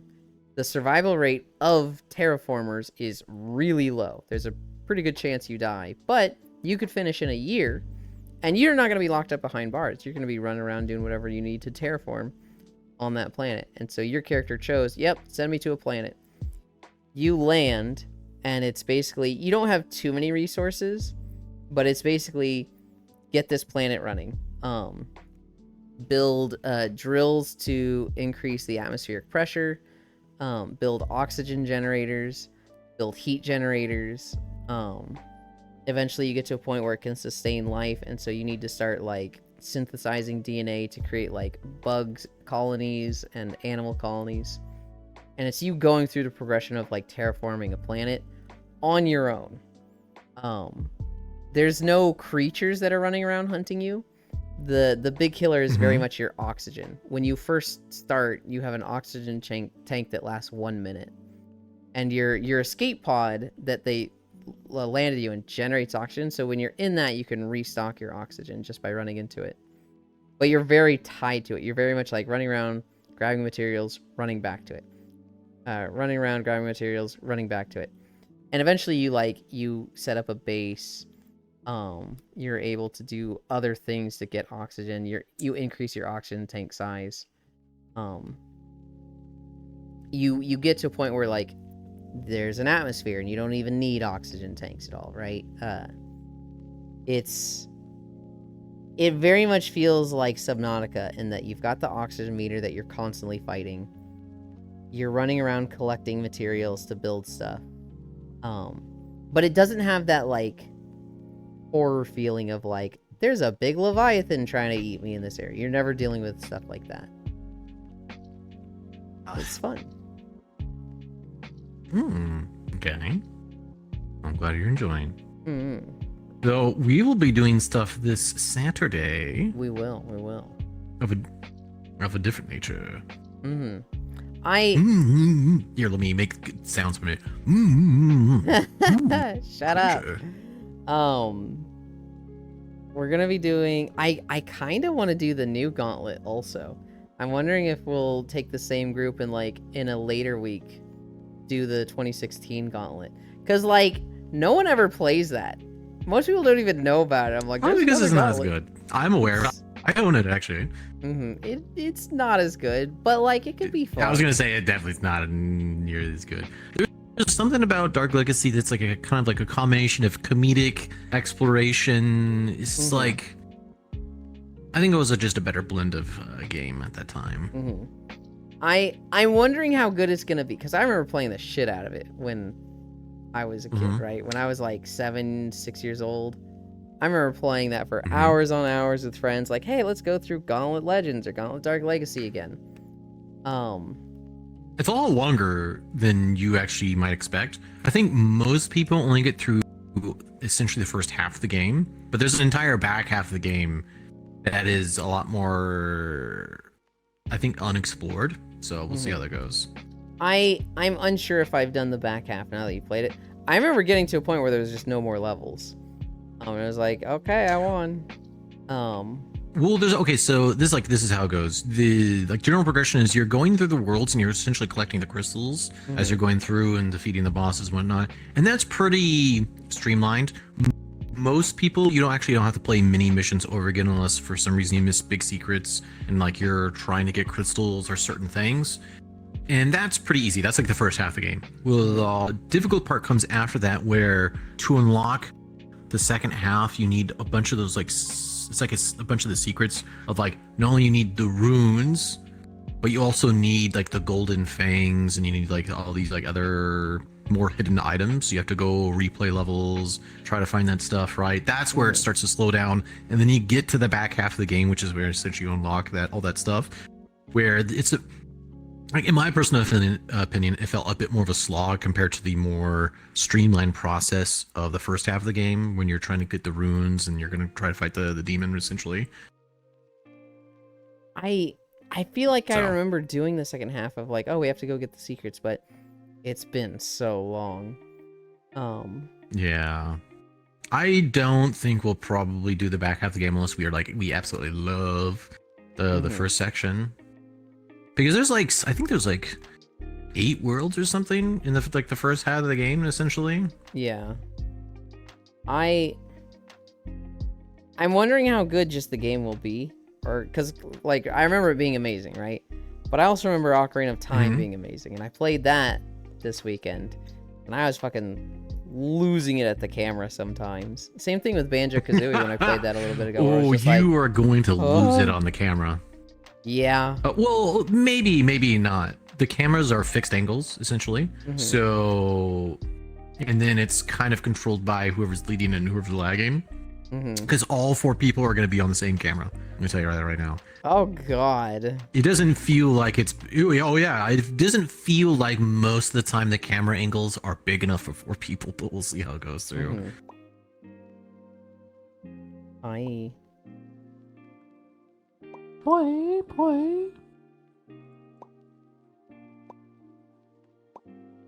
Oh, it's not just your hands now. It's like you can do it with anybody's hands. Was it always like that? Oh, look, it's Cairo. Hi, Cairo. What are we talking about Gauntlet and Dark Legacy, actually. Talking about Gauntlet with the thing you were doing it this Saturday. Exactly. I sent Cairo a funny conversation of the one day where he was losing his mind. where he was like, all right, does everybody have the times? And I was like, wait, I filled in Friday wrong. Let me redo it. And he's like, okay, just do it again. Low fam, does this day work for you if you change your schedule a little bit? And you were like, what time? And he was like, this time right here, low fam. And he sends like a screenshot and you're like, I don't know what you're asking, what time? And he's just like, this one right here. And I was like, Cairo, I filled it in wrong again. And he's like, fill it in right. It's in EST. Everybody put it in EST, right? And I was like, Cairo, I need to redo it a Then third nobody put time. it in EST. And I was, Yeah, he I was don't just think like, anybody but "Oh." Cairo put it in EST, by the way. Except then- for maybe Isu because they're EST as well. And he's like, what about you, Isu? You've done your times. You're good for this, or maybe you can shift this hour. And Isu's like, Isu, who's been streaming for the past 14 hours. Yeah, I filled in the timesheet, but my schedule changes every week. So, you know, it might not be different next, or it might not be the same next week. And like, That Cairo's boy just like, needs to. just dealing with the three of us. I was just like, keep it up, Cairo. Hey, Stay to be fair, strong." I feel like I was the only one that was willing to compromise on time, and I was like, "Oh yeah, let me get that." I felt like I was at least good. I felt like I was not the problem there. You, all three of us were in some way a problem. It was between you and Isu for compromising a time. The thing was, Cairo was like, does this time work for you? And you're like, what time? And he was like, this time right here. And I was like, I don't know what you're asking. And he's like, are you able to shift it all with this? It was that he had to ask you that one thing like 3 or 4 times because, I don't know, you were just like, Well, reading they were into not it really wrong or explaining themselves, and they just said, "Hey, this time," and they sent like a image screenshot with scribbles on it. Like, okay, look, you're gonna be a little more specific than that. Well, he was. He said, "Can you change on Saturday? Can you like shift it up an hour?" I got it, low fam. And then you were like, "What time?" And then he was like, "I'm Well, gonna the make thing it is, I easy." say what time because I know there's time zones, so it's like, yeah, no, they needed a little bit more. Okay. I think that was a you thing at that moment. I'm sitting there just like, I wish I had low fans problem right now because I was feeling like a fucking dumbass. I mean, like, I filled it in. I did it wrong again. Let me do it again. We have it now. That's what matters. We have it now. That's what matters. It was just, I felt, it was very much a moment like, you know that commission Proxy has, where his OC looks real fucking tired, and he's got Ao and Ko on a leash, and they're like just pulling in different directions, and Proxy's just like, oh god, please. It was just, Cairo was just trying to set it up, and we were all just giving him a different problem. It was really funny to me. Hi, Parisu. If any of you are Go late, I will Parisu. crucify you. Does adjust it, but it's all said and done. With the time set in stone. I'll write up how to set up Well, dolphin guide for you. just be happy I'm sick now and I'm sleeping all my time now, so that by the time it's Saturday, I hopefully won't still be sick. Hmm. So yeah, be happy about that. I am. I'm excited to play games with you. Yeah, it'll be great. Well, I mean, I suspect it'll be great. And they'll be like, that was the worst collaboration I've ever done in my life. I'll never talk to these people again. What classes do you two want? I don't even remember the classes. Cairo. I don't know. Cairo. Did you ever play 2016 Gauntlet? Because, like, the old Gauntlets are cool, but I'm like, I almost want to have a day of playing the 2016 one. Even if it's fucking trash. I feel like that could be fun. They fucking added new hand tracking, and now it's so hard for me to get my pinkies to go down. I actually know this because I got my index in not too long ago. Hell yeah. Like, Hold on. I'm just waiting on my full body tracking. I honestly don't even remember a difference between the characters, other than they have different ults.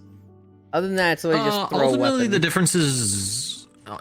the differences are literally negligible except for aesthetics because they start out with different stats for sure, but the thing is you level up, you get stats, you can buy stats, so all the characters are going to have 999 in all the stats if you want to play that way, right? So It's just the starting stats that really go and like the growth. So like if you do a normal playthrough, yes, the archer is going to be the fastest one. Yes, I think the Valkyrie will probably take the least amount of damage because she's got the most armor. The warrior will do the most damage because it has strength. I think the dwarf, I don't remember what the dwarf has. I think it's also armor but different. I think like the Valkyrie's kind of like in between. Is the aesthetic? Yeah, the aesthetic is the only thing. Your aesthetic changes every 10 levels. Yeah. So I had Gauntlet Legends and Gauntlet Dark Legacy on the Nintendo 64 years ago. And I've played through each of those multiple times. When Gauntlet came out in 2016, I played it and I probably put like 3 hours into it with friends, and all of us are kind of just like, don't really feel it. And so that's all I've played of it.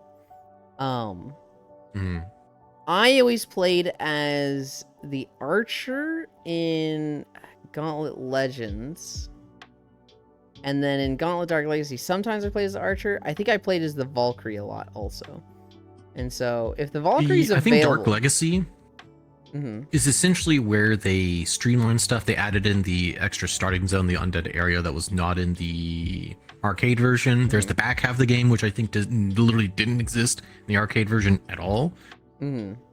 So there were... Dark Legacy is obviously the much... more gamified for like actual consoles instead of arcade, because arcades were kind of dying at that point. So I think the Jester is why I think Gauntlet Dark Legacy is literally why I hate the Jester and Harlequin aesthetic. I think I just dislike that character so much that's why I see a clown in anything, I'm just like, I fucking hate this. I see Shaco and I'm like, get this out of here. I see, like, the Jester character in a JRPG, and, like, maybe they make him kind of cute, and people are like, oh my god, she's so silly, I love it. And I'm like, nope, this is the worst one. I generally don't like clowns because a lot of times people are very bad at comedy, and so the clown is never funny. They suck at their job, dude. Like 99.9% of the time, they're just terrible. They're just not fun. Plussy, oh god. Like, I know the yellow wizard. I do remember that. Like that's a little different though. So I assume Isu will want that. Well, there's also there's the female version of the wizard though. So yeah. Hold on, wait. Does your aesthetic change based on which color you pick? Yes. Oh, I didn't know that. But you are a clown, Lofan. I'm an entertainer. Yes, it does. I don't know if I ever realized that as a kid. Yeah. Also, Puddle's Pity Party is a great singer.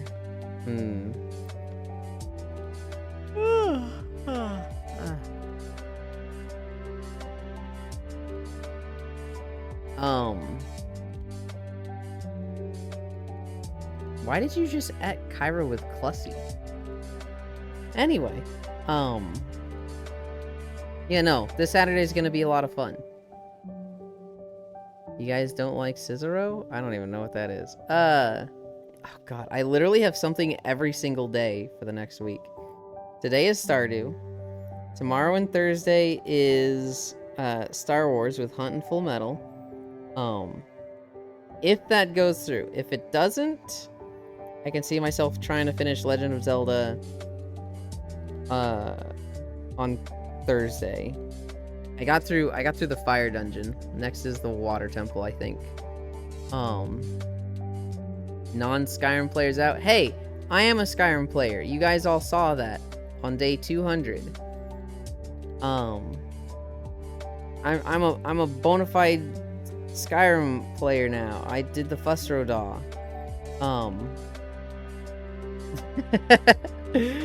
Sis is just like, oh my god, this motherfucker. No one has played Skyrim more wrongly than me. There's no wrong way to play Skyrim. And then there is when I show up. Yeah, out bitch, bruh. Friday is VR chat with Core. Saturday is Gauntlet Dark Legacy. Sunday is finish up Ocarina of Time if it hasn't happened already. So, like, holy moly, something every day. Dude, I put way too many things in my schedule. This was I was such a fucking fool for this. Yeah, be careful how packed you put stuff. Okay, it can happen. I just like playing games with friends. It's fun. But the thing is, like, if anything happens, then when you try to reschedule or something comes up in your life, then it just gets a fucking pain in the ass. You have to leave a little bit of wiggle room. Okay. Mm-hmm. Whoa. Had a little bit of lag there. For Hi, me? Kaze. No, I just froze for a second. Thank you for the follow. It's nice to see you. I just got a follow from somebody that I've known for, oh god, years at this point. It doesn't feel like years, but. Oh, so when Hubs and I were recording, he was playing Skyrim with his Kinect active.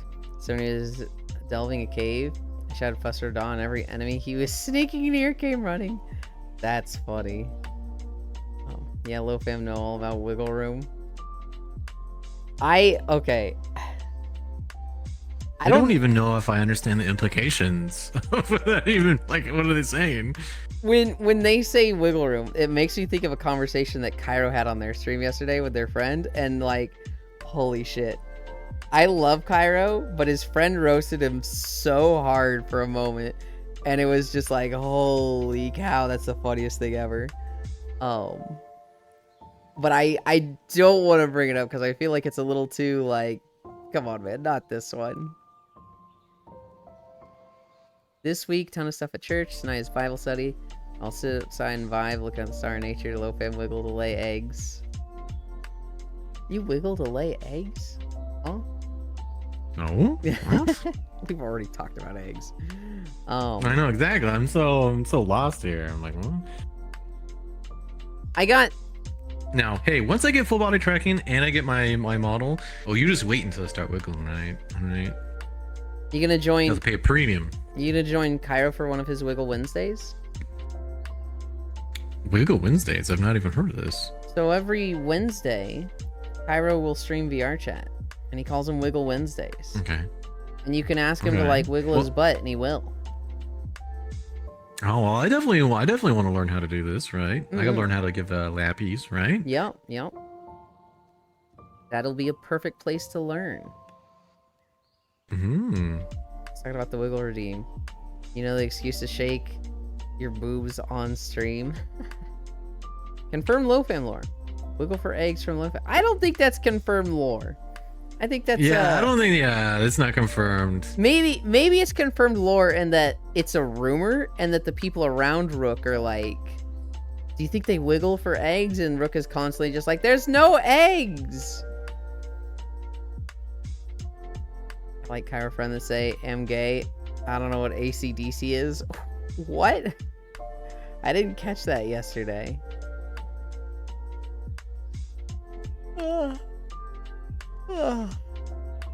I'm ready for my nap. Oh, we might have more leftover steak, actually. I'm excited for that.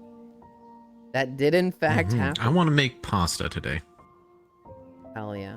I haven't had pasta in like 3 months. I've been really good about it, actually. I've been like losing weight and exercising more.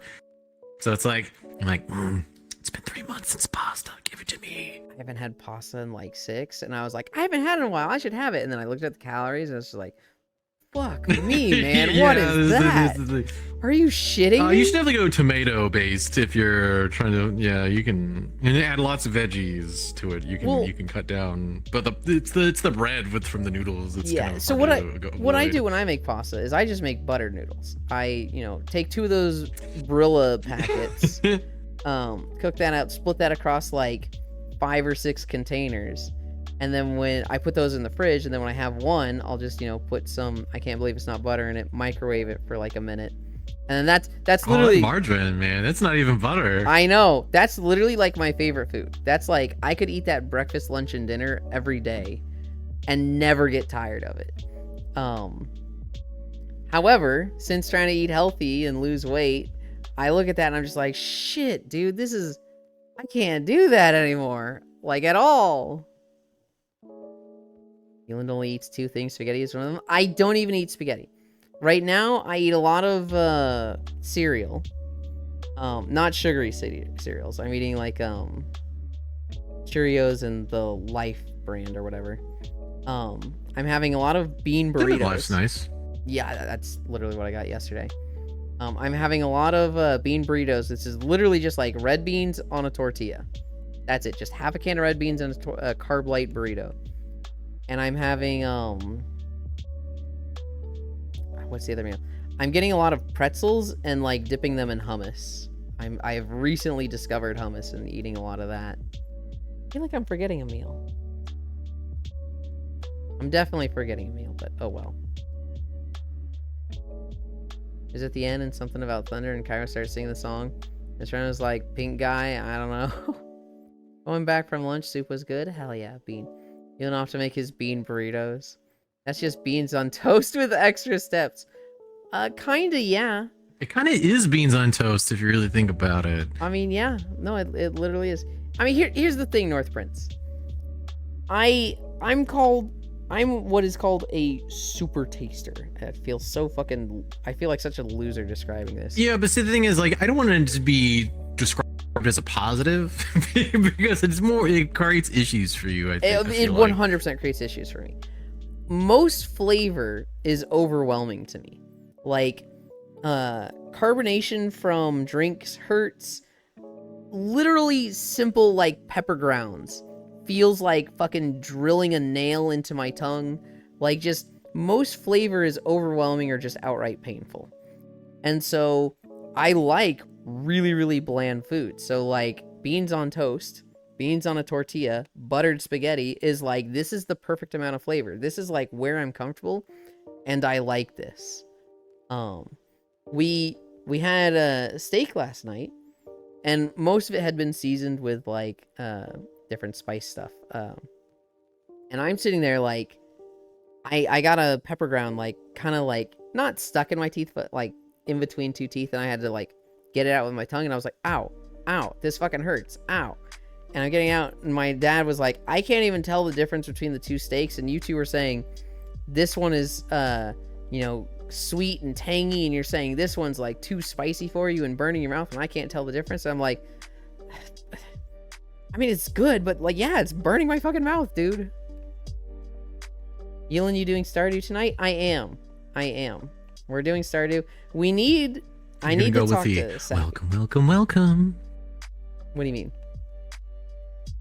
The welcome. You know. That's Spacefish's thing. Wait, I you only don't... do that for Spacefish. I know, that's what I'm saying, Spacefish!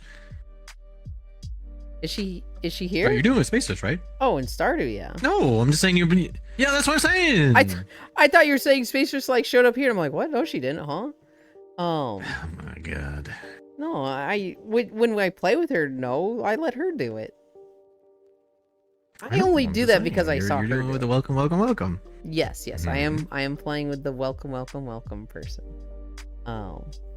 It's exactly Spacefish, Smug Little Bug, Den, who was here right as you were leaving earlier, Shine Marsh, Benny, Sappy, although his computer is broken and so he's basically out of the run, and Koyo. It's the WAD squad. Mm. And then at the end of the stream, we will pick somebody to raid. All of us will raid the same person and say WAD squad. And it's have you ever met Bacon Flavor?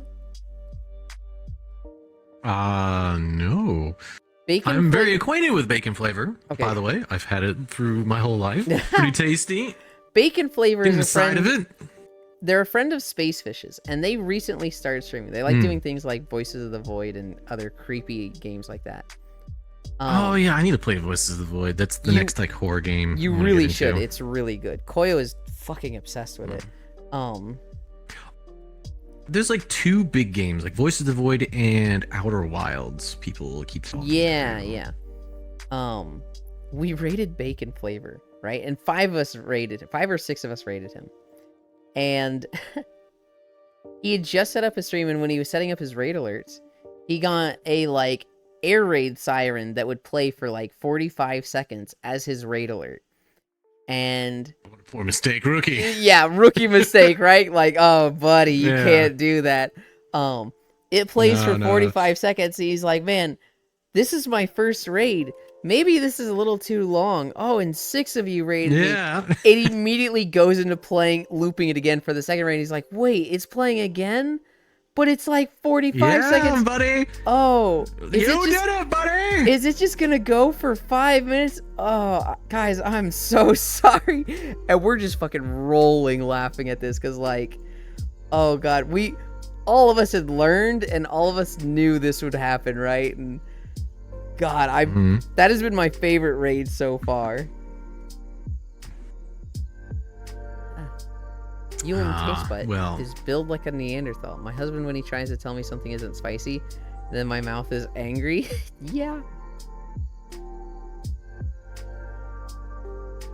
Growing pains, I knew from the get-go. Kaze. Yeah. Yeah. I wish Kaze still streamed. It was a weird, chaotic kind of comfy. It wasn't comfy. Because Kaze yells a lot. They're a very loud individual. But it's very, like, vibey comfy. It's a very, like, Saturday morning cartoons comfy. Does that make sense? I don't know. Yeah, I kind of get what you're talking about. Mm-hmm. It's like the same situation where you can say like Ed and Ed, or Ed and Yeah. Ed is comfy. Yeah. Kaze streams were like that. Kaze is one of those people that, when I had a shit ton of disposable income, my first year having like a real job, and I was like, oh my god, I could spend so much money. September rolls around and they're like, if you sub to somebody for the first time, it'll only be $1. So I was just like, you know, a friend of mine, you get a sub. I wasn't even following people, and I was like, you get a sub. That's how Core and I met. I think I did the same thing with Kaze, where like, I had known them for a week, and it was like, oh, September. Subs cost a fucking $1, and so I subbed, and Kaze was like, what the fuck? You've barely been here. September now, actually. It's nowhere near as good as the it was fucking like that when the first September was like it's like $1 Yeah. and you know they get the full price. It's like yeah. Yeah. Yeah. It's nice. Yeah, I remember this. I understand that Twitch is, you know, hemorrhaging money right now, so it's understandable that they can't be as generous. I do think they're doing better. Mhm. They've been I was talking with somebody. It's like they've actually been making better decisions and features, which is almost like I always don't want to say it, but they've actually been pretty decent. Like for example, I don't know if I have a beta version of it or what the situation is, but their more recent automated moderation system is so much better than what they had previously. Yeah. It's catching every single bot. Like I have not had a single bot get past the automod yet. I've had a few bots today. It's That's weird. why I asked if I had like a beta version because it's so good now. Yeah. It catches most of them, right? And like, I don't know. It feels like I'll have a day where I get a lot of bots where it's like, oh, these must be new accounts or something, so they're not flagged as suspicious users in the system. And then like tomorrow and the next week, I'll probably get none because all those accounts are gonna get caught by automod. So I feel like I'm at, you know, the bots just did a new thing. It had a bunch of new accounts. They're using new characters. And I'm at like, you know, maybe because I'm a morning streamer, I'm getting like the first line of defense that's encountering those bots. And then by the end of today, the first wave. high tech, by the end of today, all of those bots are going to be like monitored, banned in most chats, and they're just going to get automated to hell. Which, you know, good. Hell yeah. What do you think of knocking? I think it's useless at the end of the day. Mm-hmm.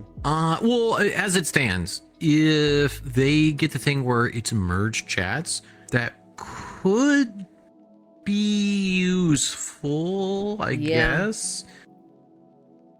Yeah. I don't know. I feel like they're trying to solve a problem that's not really a huge one as far as like people have already for how many years done collaborations. They have third-party tools, they have all these things. There's an entire community around rating and like they have a much stronger community than say like YouTube. So I feel like they put an effort into a thing they didn't really need to. Yeah. If that makes sense. It's so I just wanted to make sure you didn't that you weren't falling for a lot of the rumors and like misinformation about it. Because there were a lot of people that were just Like what? People were saying it's really disruptive to a stream and that it, like, you know, you can inject yourself into someone else's stream and that it just... Like what I'm doing right now. Hey guys, Yeah. my name's LoFam, and did you know? Like, Yeah, but oh, you're come on, man. welcome here. That if you were a VTuber, it was gonna turn your webcam on, and just a whole there was just a whole bunch of misinformation going around about it, which, like, I think it's cool. Like, it gives people the option, which I'm always for options, but like most people are like, I already have third-party tools to do this and probably do it better. Yeah. Is the thing with alerts? Like, I feel like they're getting into a game that if they wanted to, they should have done it years ago. Yeah. The webcam is not true. No, the opposite, Kaze. There was a rumor going around that if you use the knock knock feature, it would automatically turn on your webcam. And the only thing remotely true about that was that you would have had to go into your browser settings and be like, hey, if something can, not even once, but like can use my webcam, I want it to automatically turn on. Not asking for permission, but like, I want it to turn my webcam if it can turn it on. Which nobody fucking does that for their browser. That's like, literally, I can't think of a use for that, so nobody would do that. Inject a femboy. Aw, hey you. My mom told me to tell you, she said hi. Hi, Archangel Mom. Hi, Archangel. Archangel's fucking insane, by the way, LoFam. I don't know if they've done it already today. They have a, like, 270 stream streak. Ah, okay. What Yeah, the I have people fuck? who are like in the hundreds as well. I've gotten like 3 or 4 people over 100, and then it's been wiped somehow, either by OBS crashing and resetting the stream, Yeah. or like... Or Twitch sometimes does it too, where it's Yeah. just like, yeah, we're just resetting it for some reason. Community challenge complete. Well, shit. Taxes. We were gonna do webcam stuff tomorrow. Or not webcam. We were gonna do game trailers tomorrow. I guess we're doing that Thursday now. Yulin destroy my streak. I don't try to. I put the last bit? Hell yeah. I'm at 269? Gah.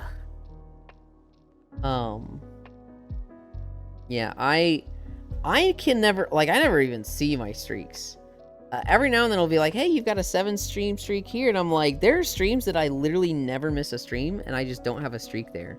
So, like, what the fuck? Lies, Yulin's here to take your streak. I almost got to 20 stream streak with LoFam, but my dumb butt missed a stream. Damn. It's okay, North France. I understand. People. Another thing is like, I think Oh it's my a God, nice thing because it Chris. gets people extra points. But like, look, I think your life is more important than my stream, so don't feel bad. That was good. That was wholesome and positive. I thought What did you think I was gonna fucking say? I thought you were gonna go depresso with it and be like, I get it. I'm just a second monitor streamer. You know, nobody mainly watches me. No, I'm just. Oh what? my goodness. What's wrong Yeah, with 'cause being Matt- wholesome? Hey, and Nothing. positive? Yeah, I'm well, I'm I- happy. I'm really happy to hear Yulin LoFam word it that way, and be like, what- life like, is important. Oh You know, my focus on gosh. that. Oh my god. okay. Look, I know sometimes I am a bit more in the negative, but I'm always very supportive when it comes to people like trying to live their life. I'm like, hey, your life is very important. You should go live that. Like, I am just a part of that. At best. So What I always tell people when they're like, sorry I'm late or sorry I missed a stream, I was like, never apologize to streamers. You treat them like the e-girl cat girls you meet at the raves in VR chat that you fuck in a private room and then you block them and throw them in a ditch when you're done with them. You use them for what you need, and then when you're done with them, that's what you do. I very much enjoy that joke. Hi, Okay. Yuki you. I don't know. I very much have the belief that, like, watching people on Twitch it's to be entertained, right? And Yes. if you don't feel like showing up, well, I mean, you don't owe it to them. You don't owe it to that streamer. Mm. And like if Yes. they're not I think entertaining this you- is. I think this also kind of comes back to how do people describe it? Oh man, there's a word for it. It's kind of fallen out of favor, actually. You can continue the conversation. I'm sure I'll remember. Like, oh yeah, that's what it's called. I don't know that I had much more than that. Get your plans delayed, you goober. Lies, Yulin's here to take your streak. Yulin just did a narcissist. I didn't. I expected low fams. I'm your second monitor streamer talk. Your stream is more Oh, important than my- parasocial. Mm-mm. That's the thing where you feel like you know the person more than you actually have like a real relationship with. Mm-hmm. So and they can go they can go both ways, by the way. Oh, Like I absolutely. think the streamer can feel too connected to their audience for like, why didn't you show up this time? And then it could be the other way around of like, you know, oh, I can't believe I'm so sorry for being like, no man. Mm-hmm. There's like a quote from like Gladiator, remember you're an entertainer. Right. Mm-hmm. I'm crazy parasocial. I think I'm friends with this. You are friends in the. I don't know. I think the parasocial is like very black and white with really big streamers that are like thousands of viewers, right? I think it's like very like. That's why he has stonks in the early. Yes, it's like this person. If you think you're friends with someone like, I don't know, Cutie Pie, Asmongold, Soda Poppin', Pokimane. If you watch them and they, you know, read your chat messages out and laugh at them, and you're like, we're friends. They like my chat messages more. Realistically, they might remember your name. They might see it and be like, I think that's one of my. You may be a viewers. type A chatter for them. Yeah, but like that is very much a parasocial thing. When you get to like our range, it can happen, right? But I feel like it's not as black and white because like with most of my chat, I feel like I'm friends with them. I feel like I, you know them. I can play games with them. I'm very much like I stream on Blue and anybody can join and hang out. And I spend a lot of time with people outside of stream. For a lot of people, streaming is a performance, right? It's very much like, hey, I'm doing a show. This isn't me. This is a persona I'm doing. And like that's totally fine. That's totally valid. That's great. But for me, like this is pretty much for me what I'm doing. I try to put more energy forward when I'm live, and then like I think some people know if I'm just hanging out in Discord, there's times where I'm just fucking vibing and I don't say anything for like an hour. Oh yeah. But like this is I think my problem with VR chat is that I'm a fucking mech in VR chat, if that makes sense. Where I have like I have the camera, right? I'm moving around. Then on one side I have OBS. Then I have say like a browser for like, so I'm like full mecha 360, like the 180 screen. Like, oh, I have all the information in front of me, right? And I'm essentially like, I'm just like hanging out doing stuff. So for a person to come in, like, I can't fucking see them. Like, I have to like turn around away from my screens to be able to see people because like it's all right here, man. That's all I see. I do have a bit of that because I've got 3 Access overlay windows in front of me. I've got OBS, Chat, Exactly. Yeah, I'm using and then Access my overlay. notepad. Uh-huh. And sometimes someone like Freya will like, she'll stand in front of me and type a chat message. And okay, sometimes she'll be behind me and do a chat message and I'll be like, I heard a doot, but I can't see it because I can't turn around. And then she'll move in front of me and then it lines up with a window and I'm just like, Still can't see it. I'm so sorry. I know I'm being difficult. I'm so sorry. I think I'm Yeah, just gonna that's what I'm start saying. doing it I'm on fucking purpose. mecha, man. It's fucking Icy who's directly behind me. Imagine typing. God damn it. Like Imagine later in typing. Stardew, Yulin will even forget Twitch have a chat mode. I'm so bad with that. I have it easy, low fam. Walking on the treadmill, I just have Chatterino right in front of me, and it's so easy to just read while walking, right? I'm literally just staring at chat, and it's so easy to read messages. And then I play a game, and it's just like, yeah. I'll see a message and I'll be like, oh yeah, you know, da-da-da-da. And then I'll look at the timestamp on it and it's like 8 minutes ago and I'm like, fuck, I suck at this. Can't believe it. Like, just ignoring chat. I don't mean to. But yeah, I can't even imagine what it's gonna be like when I'm in full body and like I've like cleaned up my like reorganized where I have like a much larger play space. You know, my like so like it's gonna be huge. I'm gonna be moving around more. I'm gonna be doing stuff. So I can only imagine. It's like I want people to show up and hang out with me, but I don't even know how that's gonna be realistic when I'm like moving around. I got fucking screens in my face. I'm like, how am I gonna pull off having someone hang out with me at the same time? I don't know. Especially I do the same thing you do where I feel like I put more energy into it. So it's like, okay, it's not like I'm changing who I am. It's just like I'm doing like a lot more. And like I'm pretty energetic when it comes to 3D streams. So I don't know. There are people that enjoy it. I have definitely been like this in the past, and I'd say I'm still like this, where like somebody being live feels like an invitation to come hang out, right? And so like if Core is on VR chat, I feel like if it's not Ascension Academy, I'm expected to be there. I feel like for these two, it's a bit of the same, right? If I'm on, I will launch VR chat in the morning, and then I will have my headset hanging on the treadmill arm while I like turn my trackers on or like fill my water bottle, and I will see the Chow walk up. Well, because it's 9 well, technically it'll be like 8:50, 8:55. Icy Fire is ready to go. I think Icy Fire enjoys being here. I hope he enjoys. Wait, I have some breaking news. Okay, I'm gonna read this out. When did this happen? Let me look at this. I think this must have been like incredibly recent. Furisu, I want to see other people. Time came out today, an hour ago. Okay. So you would have been live when this came out. Okay. Concord fans, we've been listening closely to your feedback since the launch of Concord on PlayStation 5 and PC. I want to thank everyone who's joined the journey aboard the North Star. Your support and passionate community has grown around the game, has meant the world to us.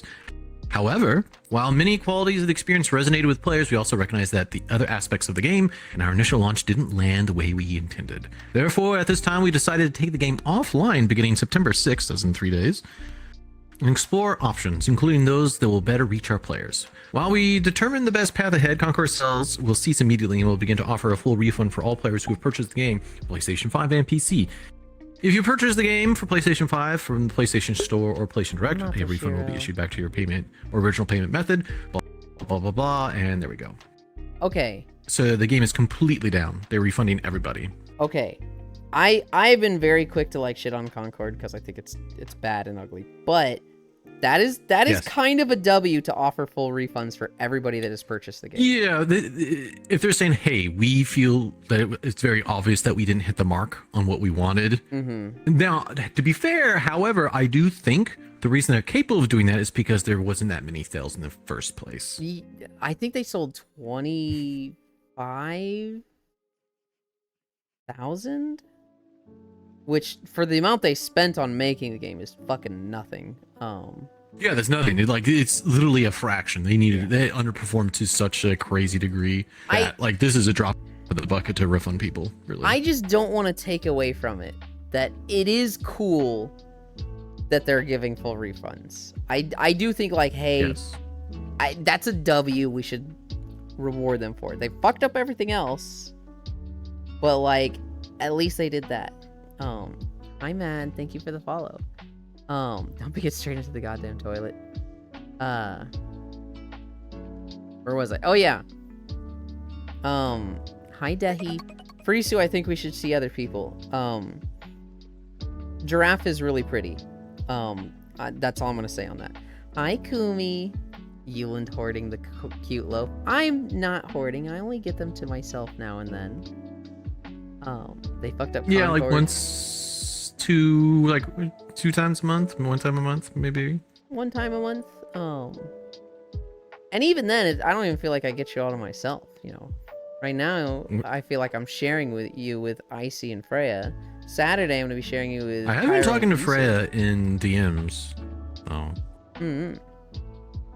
Freya's a good time. Well, she wanted to see the model I have cooking, so yeah, like, cool. I'll show you. Yeah. Yeah. It's a bold yet welcome decision to refund fully. Elon, hope you're doing great. Hi, media. Well, HC2 is better. I want to see the loaf more too. And what do in you the mean queue. I take away your time? I don't take up your time. I don't take you away from anybody. I'm just here. I didn't say that at all. That's not what I said at all. Mm-hmm. What I said was, I have low fam here, but I don't have them all to myself. Because you're getting low fam time. Icy Fire is getting low fam time. It's not one-on-one. Although, the way that we're talking, it is almost one-on-one. I'm sorry, you two. Yeah, let's go into like the deeper aspects of lore for World of Warcraft and Oh, God. a lot of connections between trolls, the Nerubians, and elves. Do we want to talk about that? We can't talk about trolls. Lost One is still here, and I don't want to make him more sad about trolls than he already is. He loves them. He likes the trolls. And Blizzard Oh, I'm sorry. keeps going, wow. What is a good villain race? Let us shit on them with another dungeon.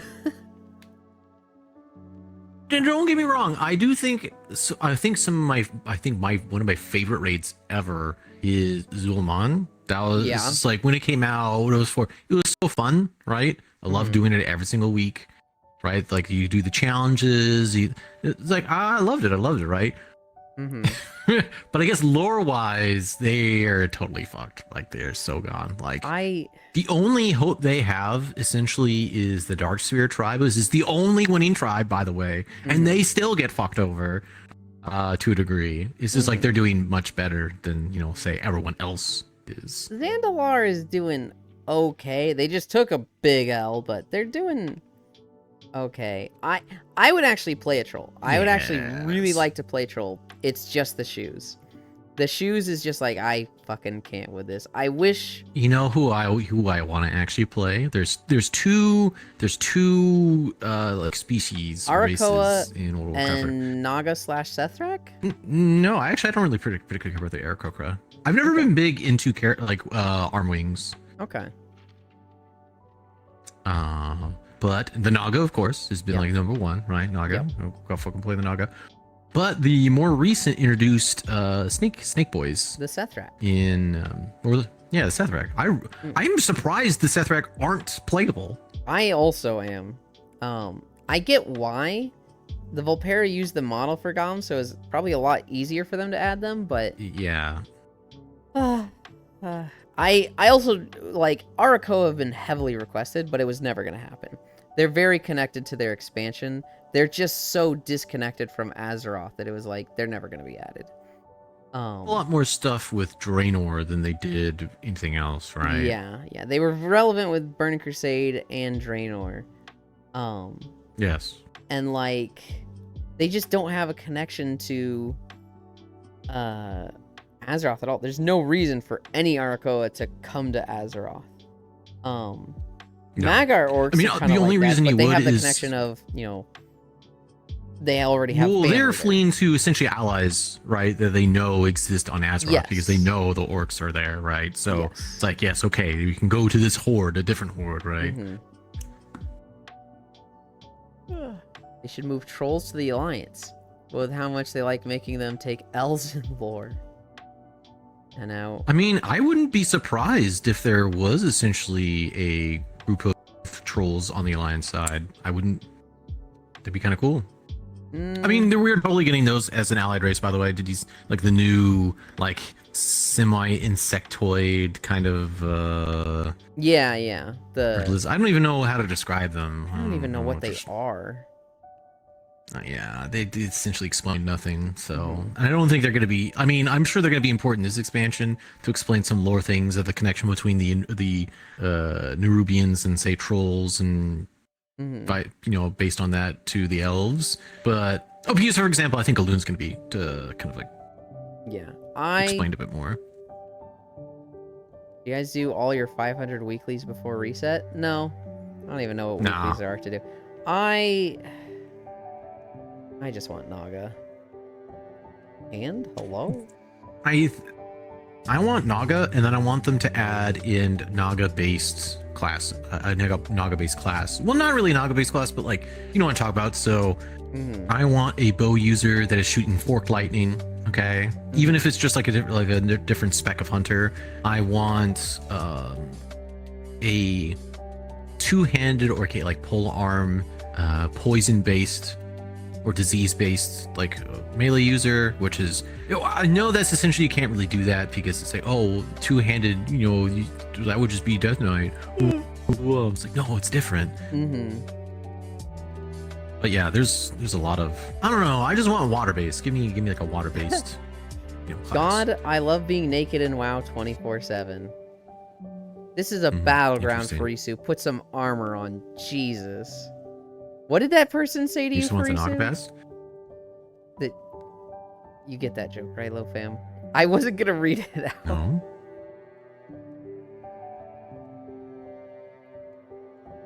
They're saying I want the N-word pass.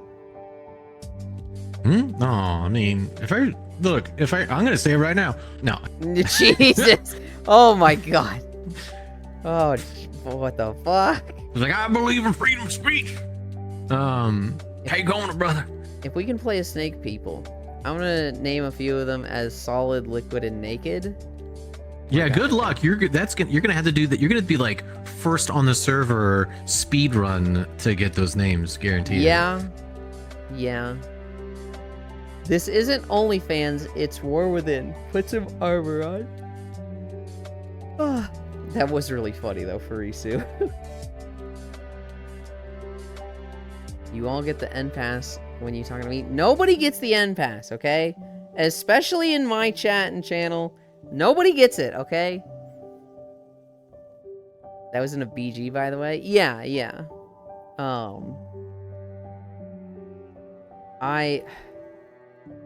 I want Naga, and like, I feel like it'd be so easy. It's just like, oh, give them a human form. Oh, just make them sit in a saddle like this.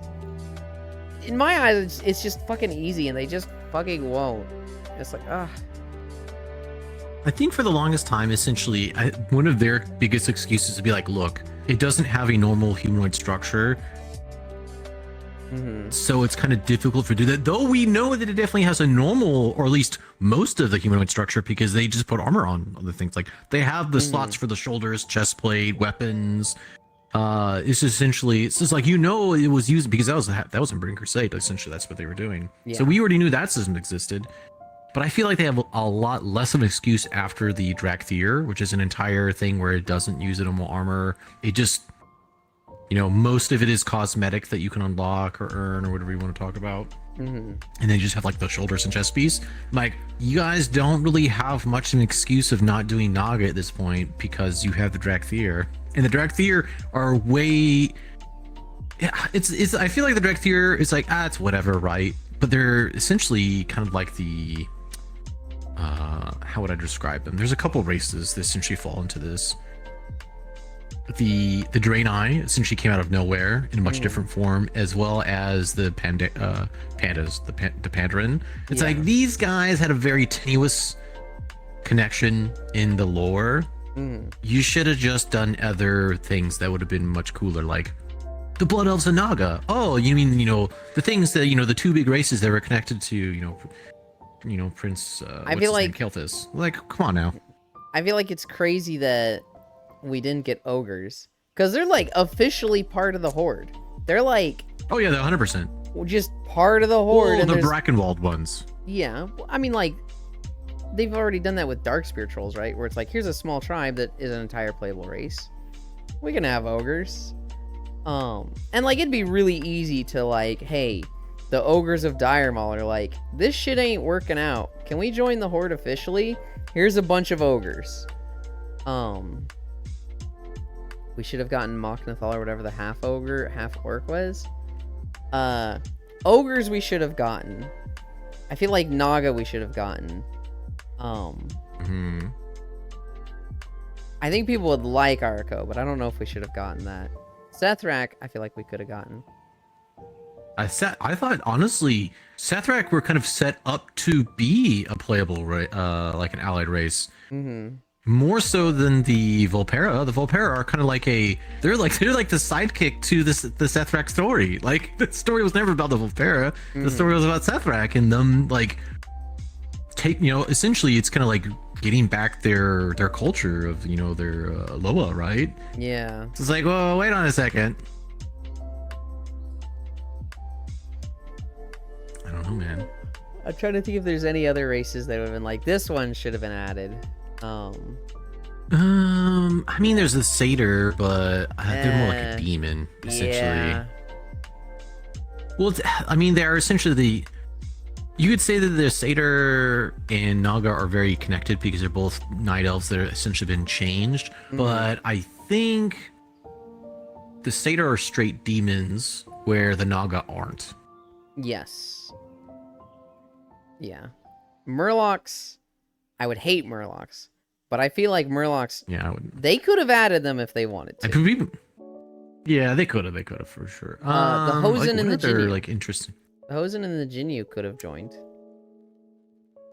I guess technically they are, but they're very connected to Pandaria, so I don't know. Kinda, but then we're seeing them all over. Like, we've seen Jinyu in a few places now. I'm pretty sure Have they we now? Yeah, I'm pretty sure they were in Dragonflight a bit. And I think they could have put them in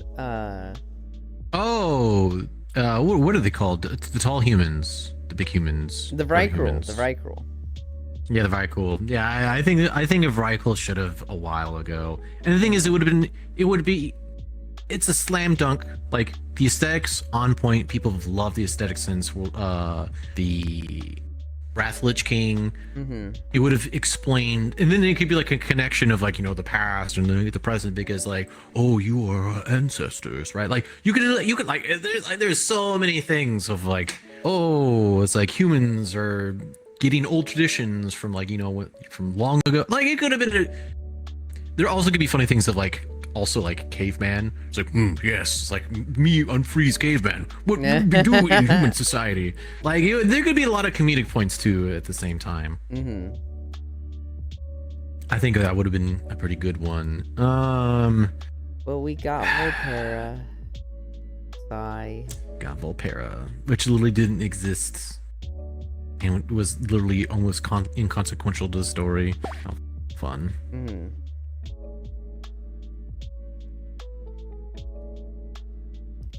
Talk low, fam, my stone tongue. Stone tongue. I have no idea.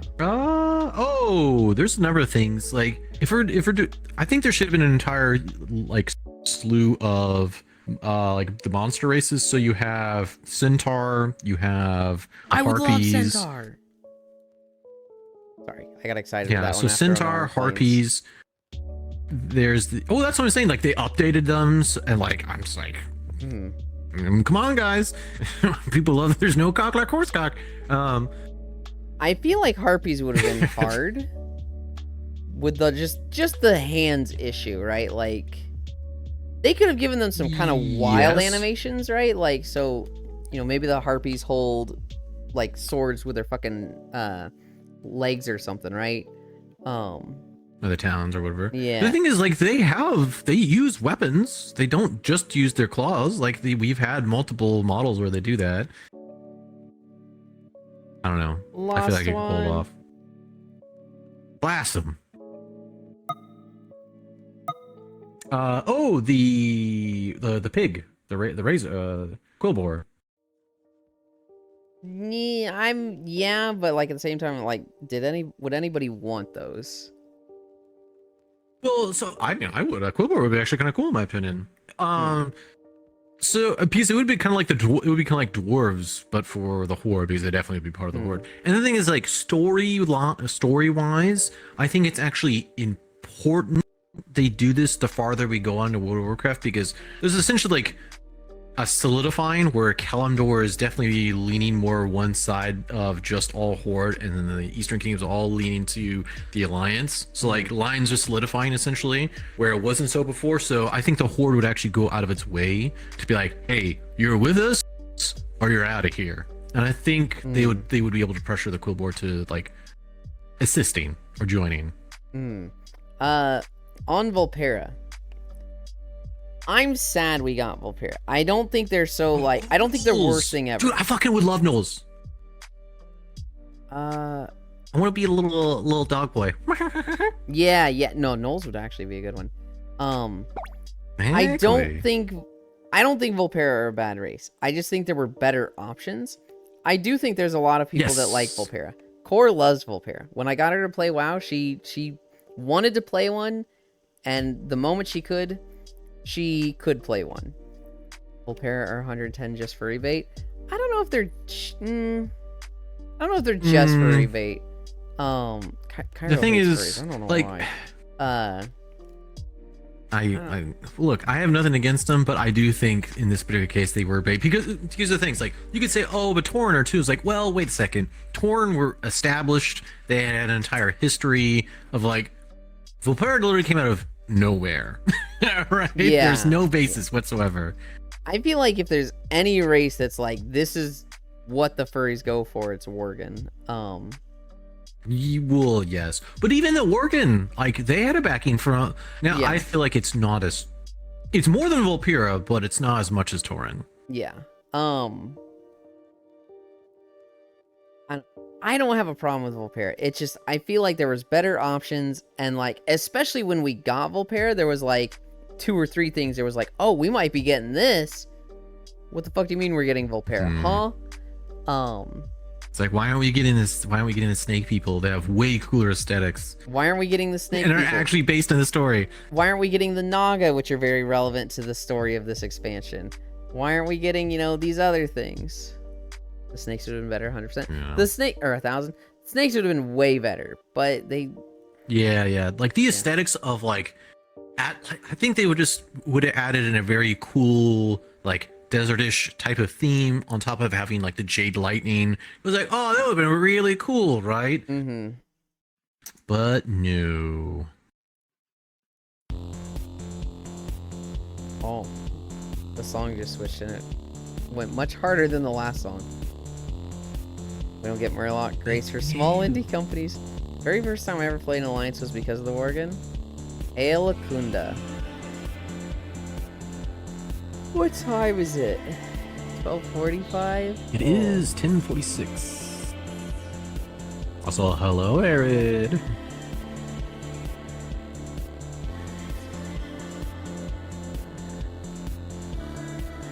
Every stream I was lurking in before has ended. And There's also, the thing is, like, if you did Centaur, you would also, like, in my personal opinion, you would get, like, the Dryad kind of forms, yeah, right? yeah. Like, so if they were Druids, then you would get the Fawn, and then you would also get the like Remulos yeah, you would, model. you get all, yeah, exactly, right? No, that would have been great. But Yeah, I know. That would have been cool, right? mm-hmm.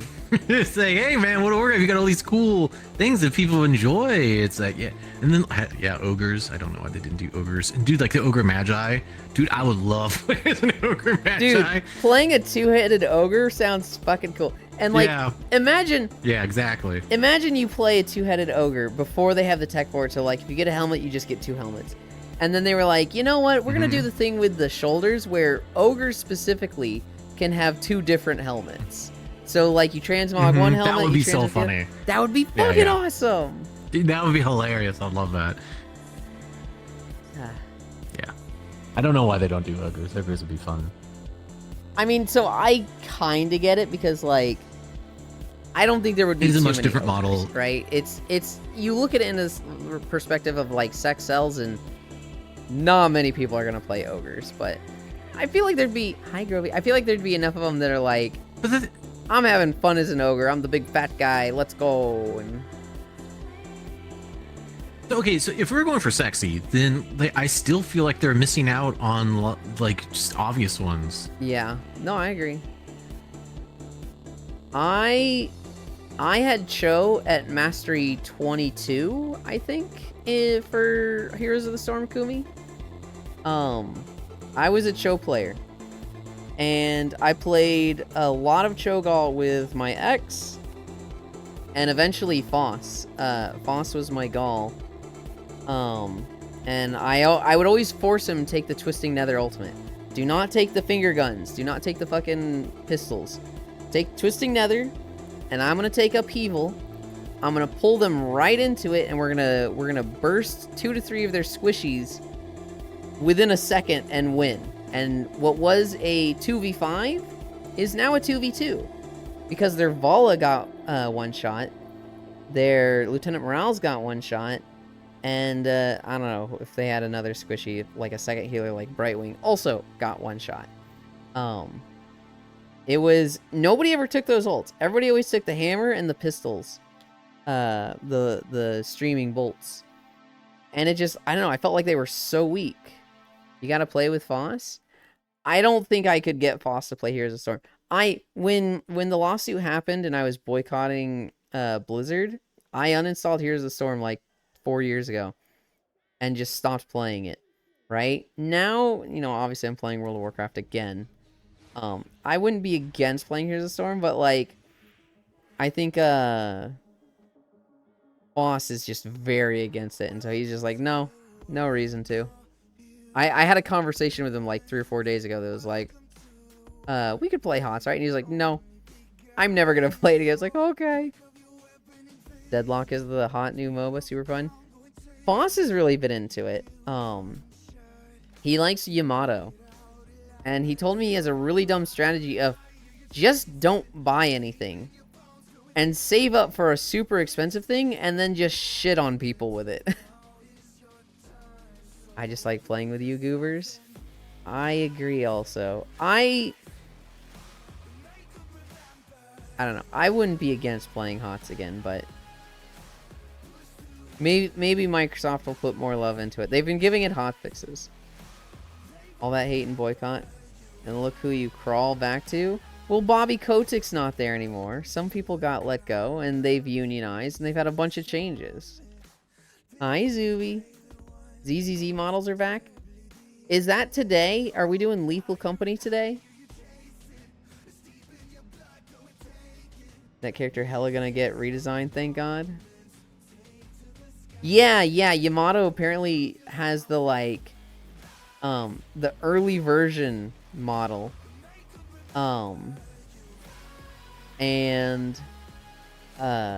everyone else has newer models. So she has this weird pinhead and everyone else looks more normal. Foss was showing me the concept art and they look okay. I was looking at the mod list right now. She looks like a fucking alien. Yeah. I never said I use the tag. I said it exists.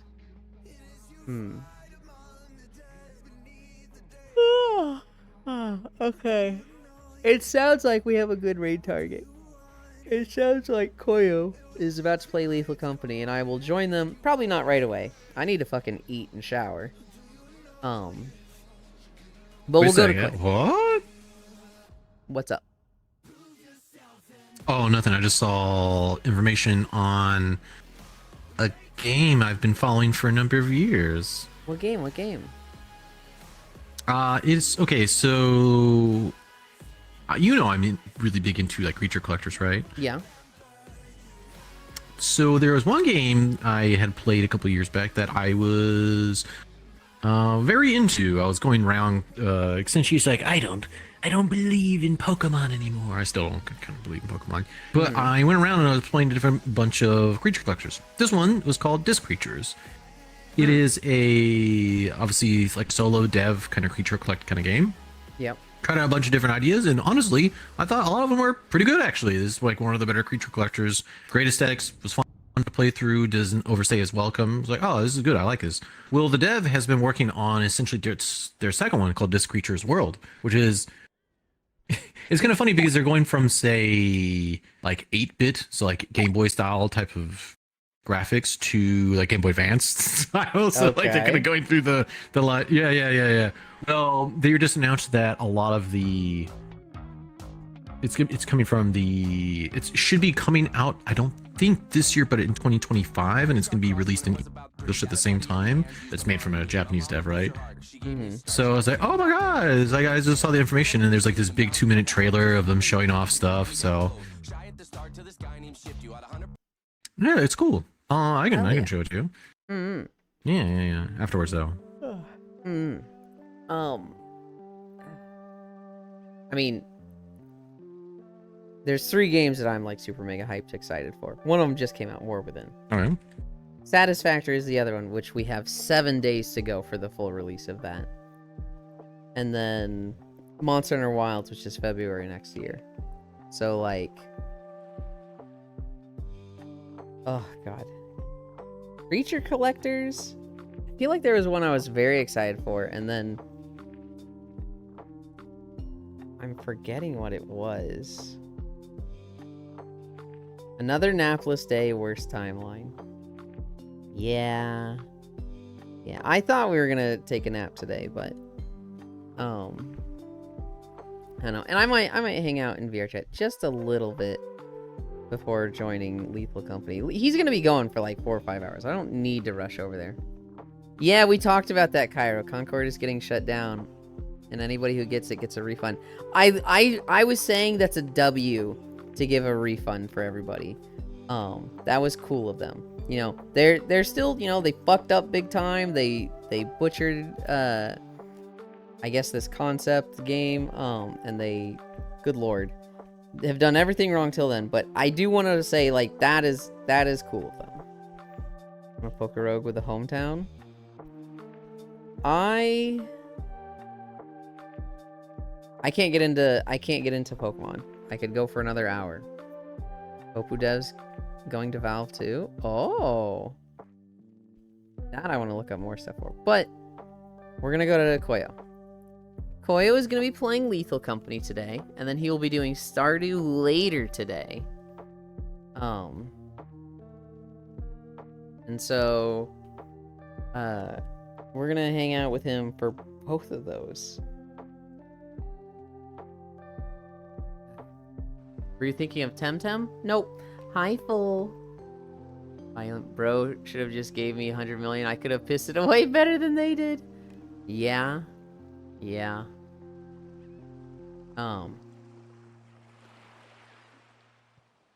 No, I was not thinking of Temtem. Temtem was fun. Apparently the story got really good after updates. But, you know, I only played it patch 1 and never came back to it. Kind of a lesson learned in, like, hey, don't come out with your game in parts. Do a full game release.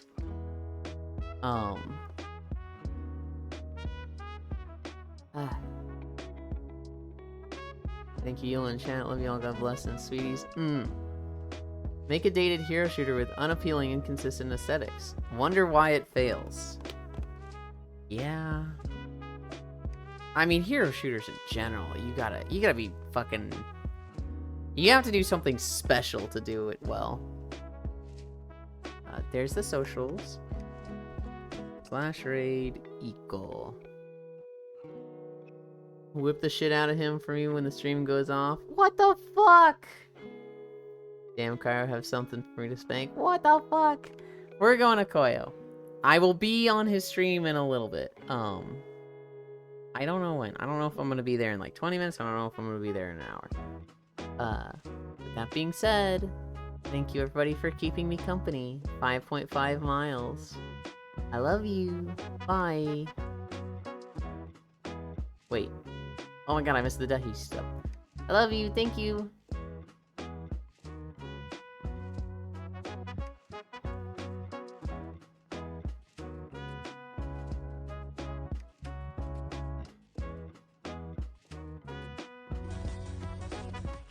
Yeah.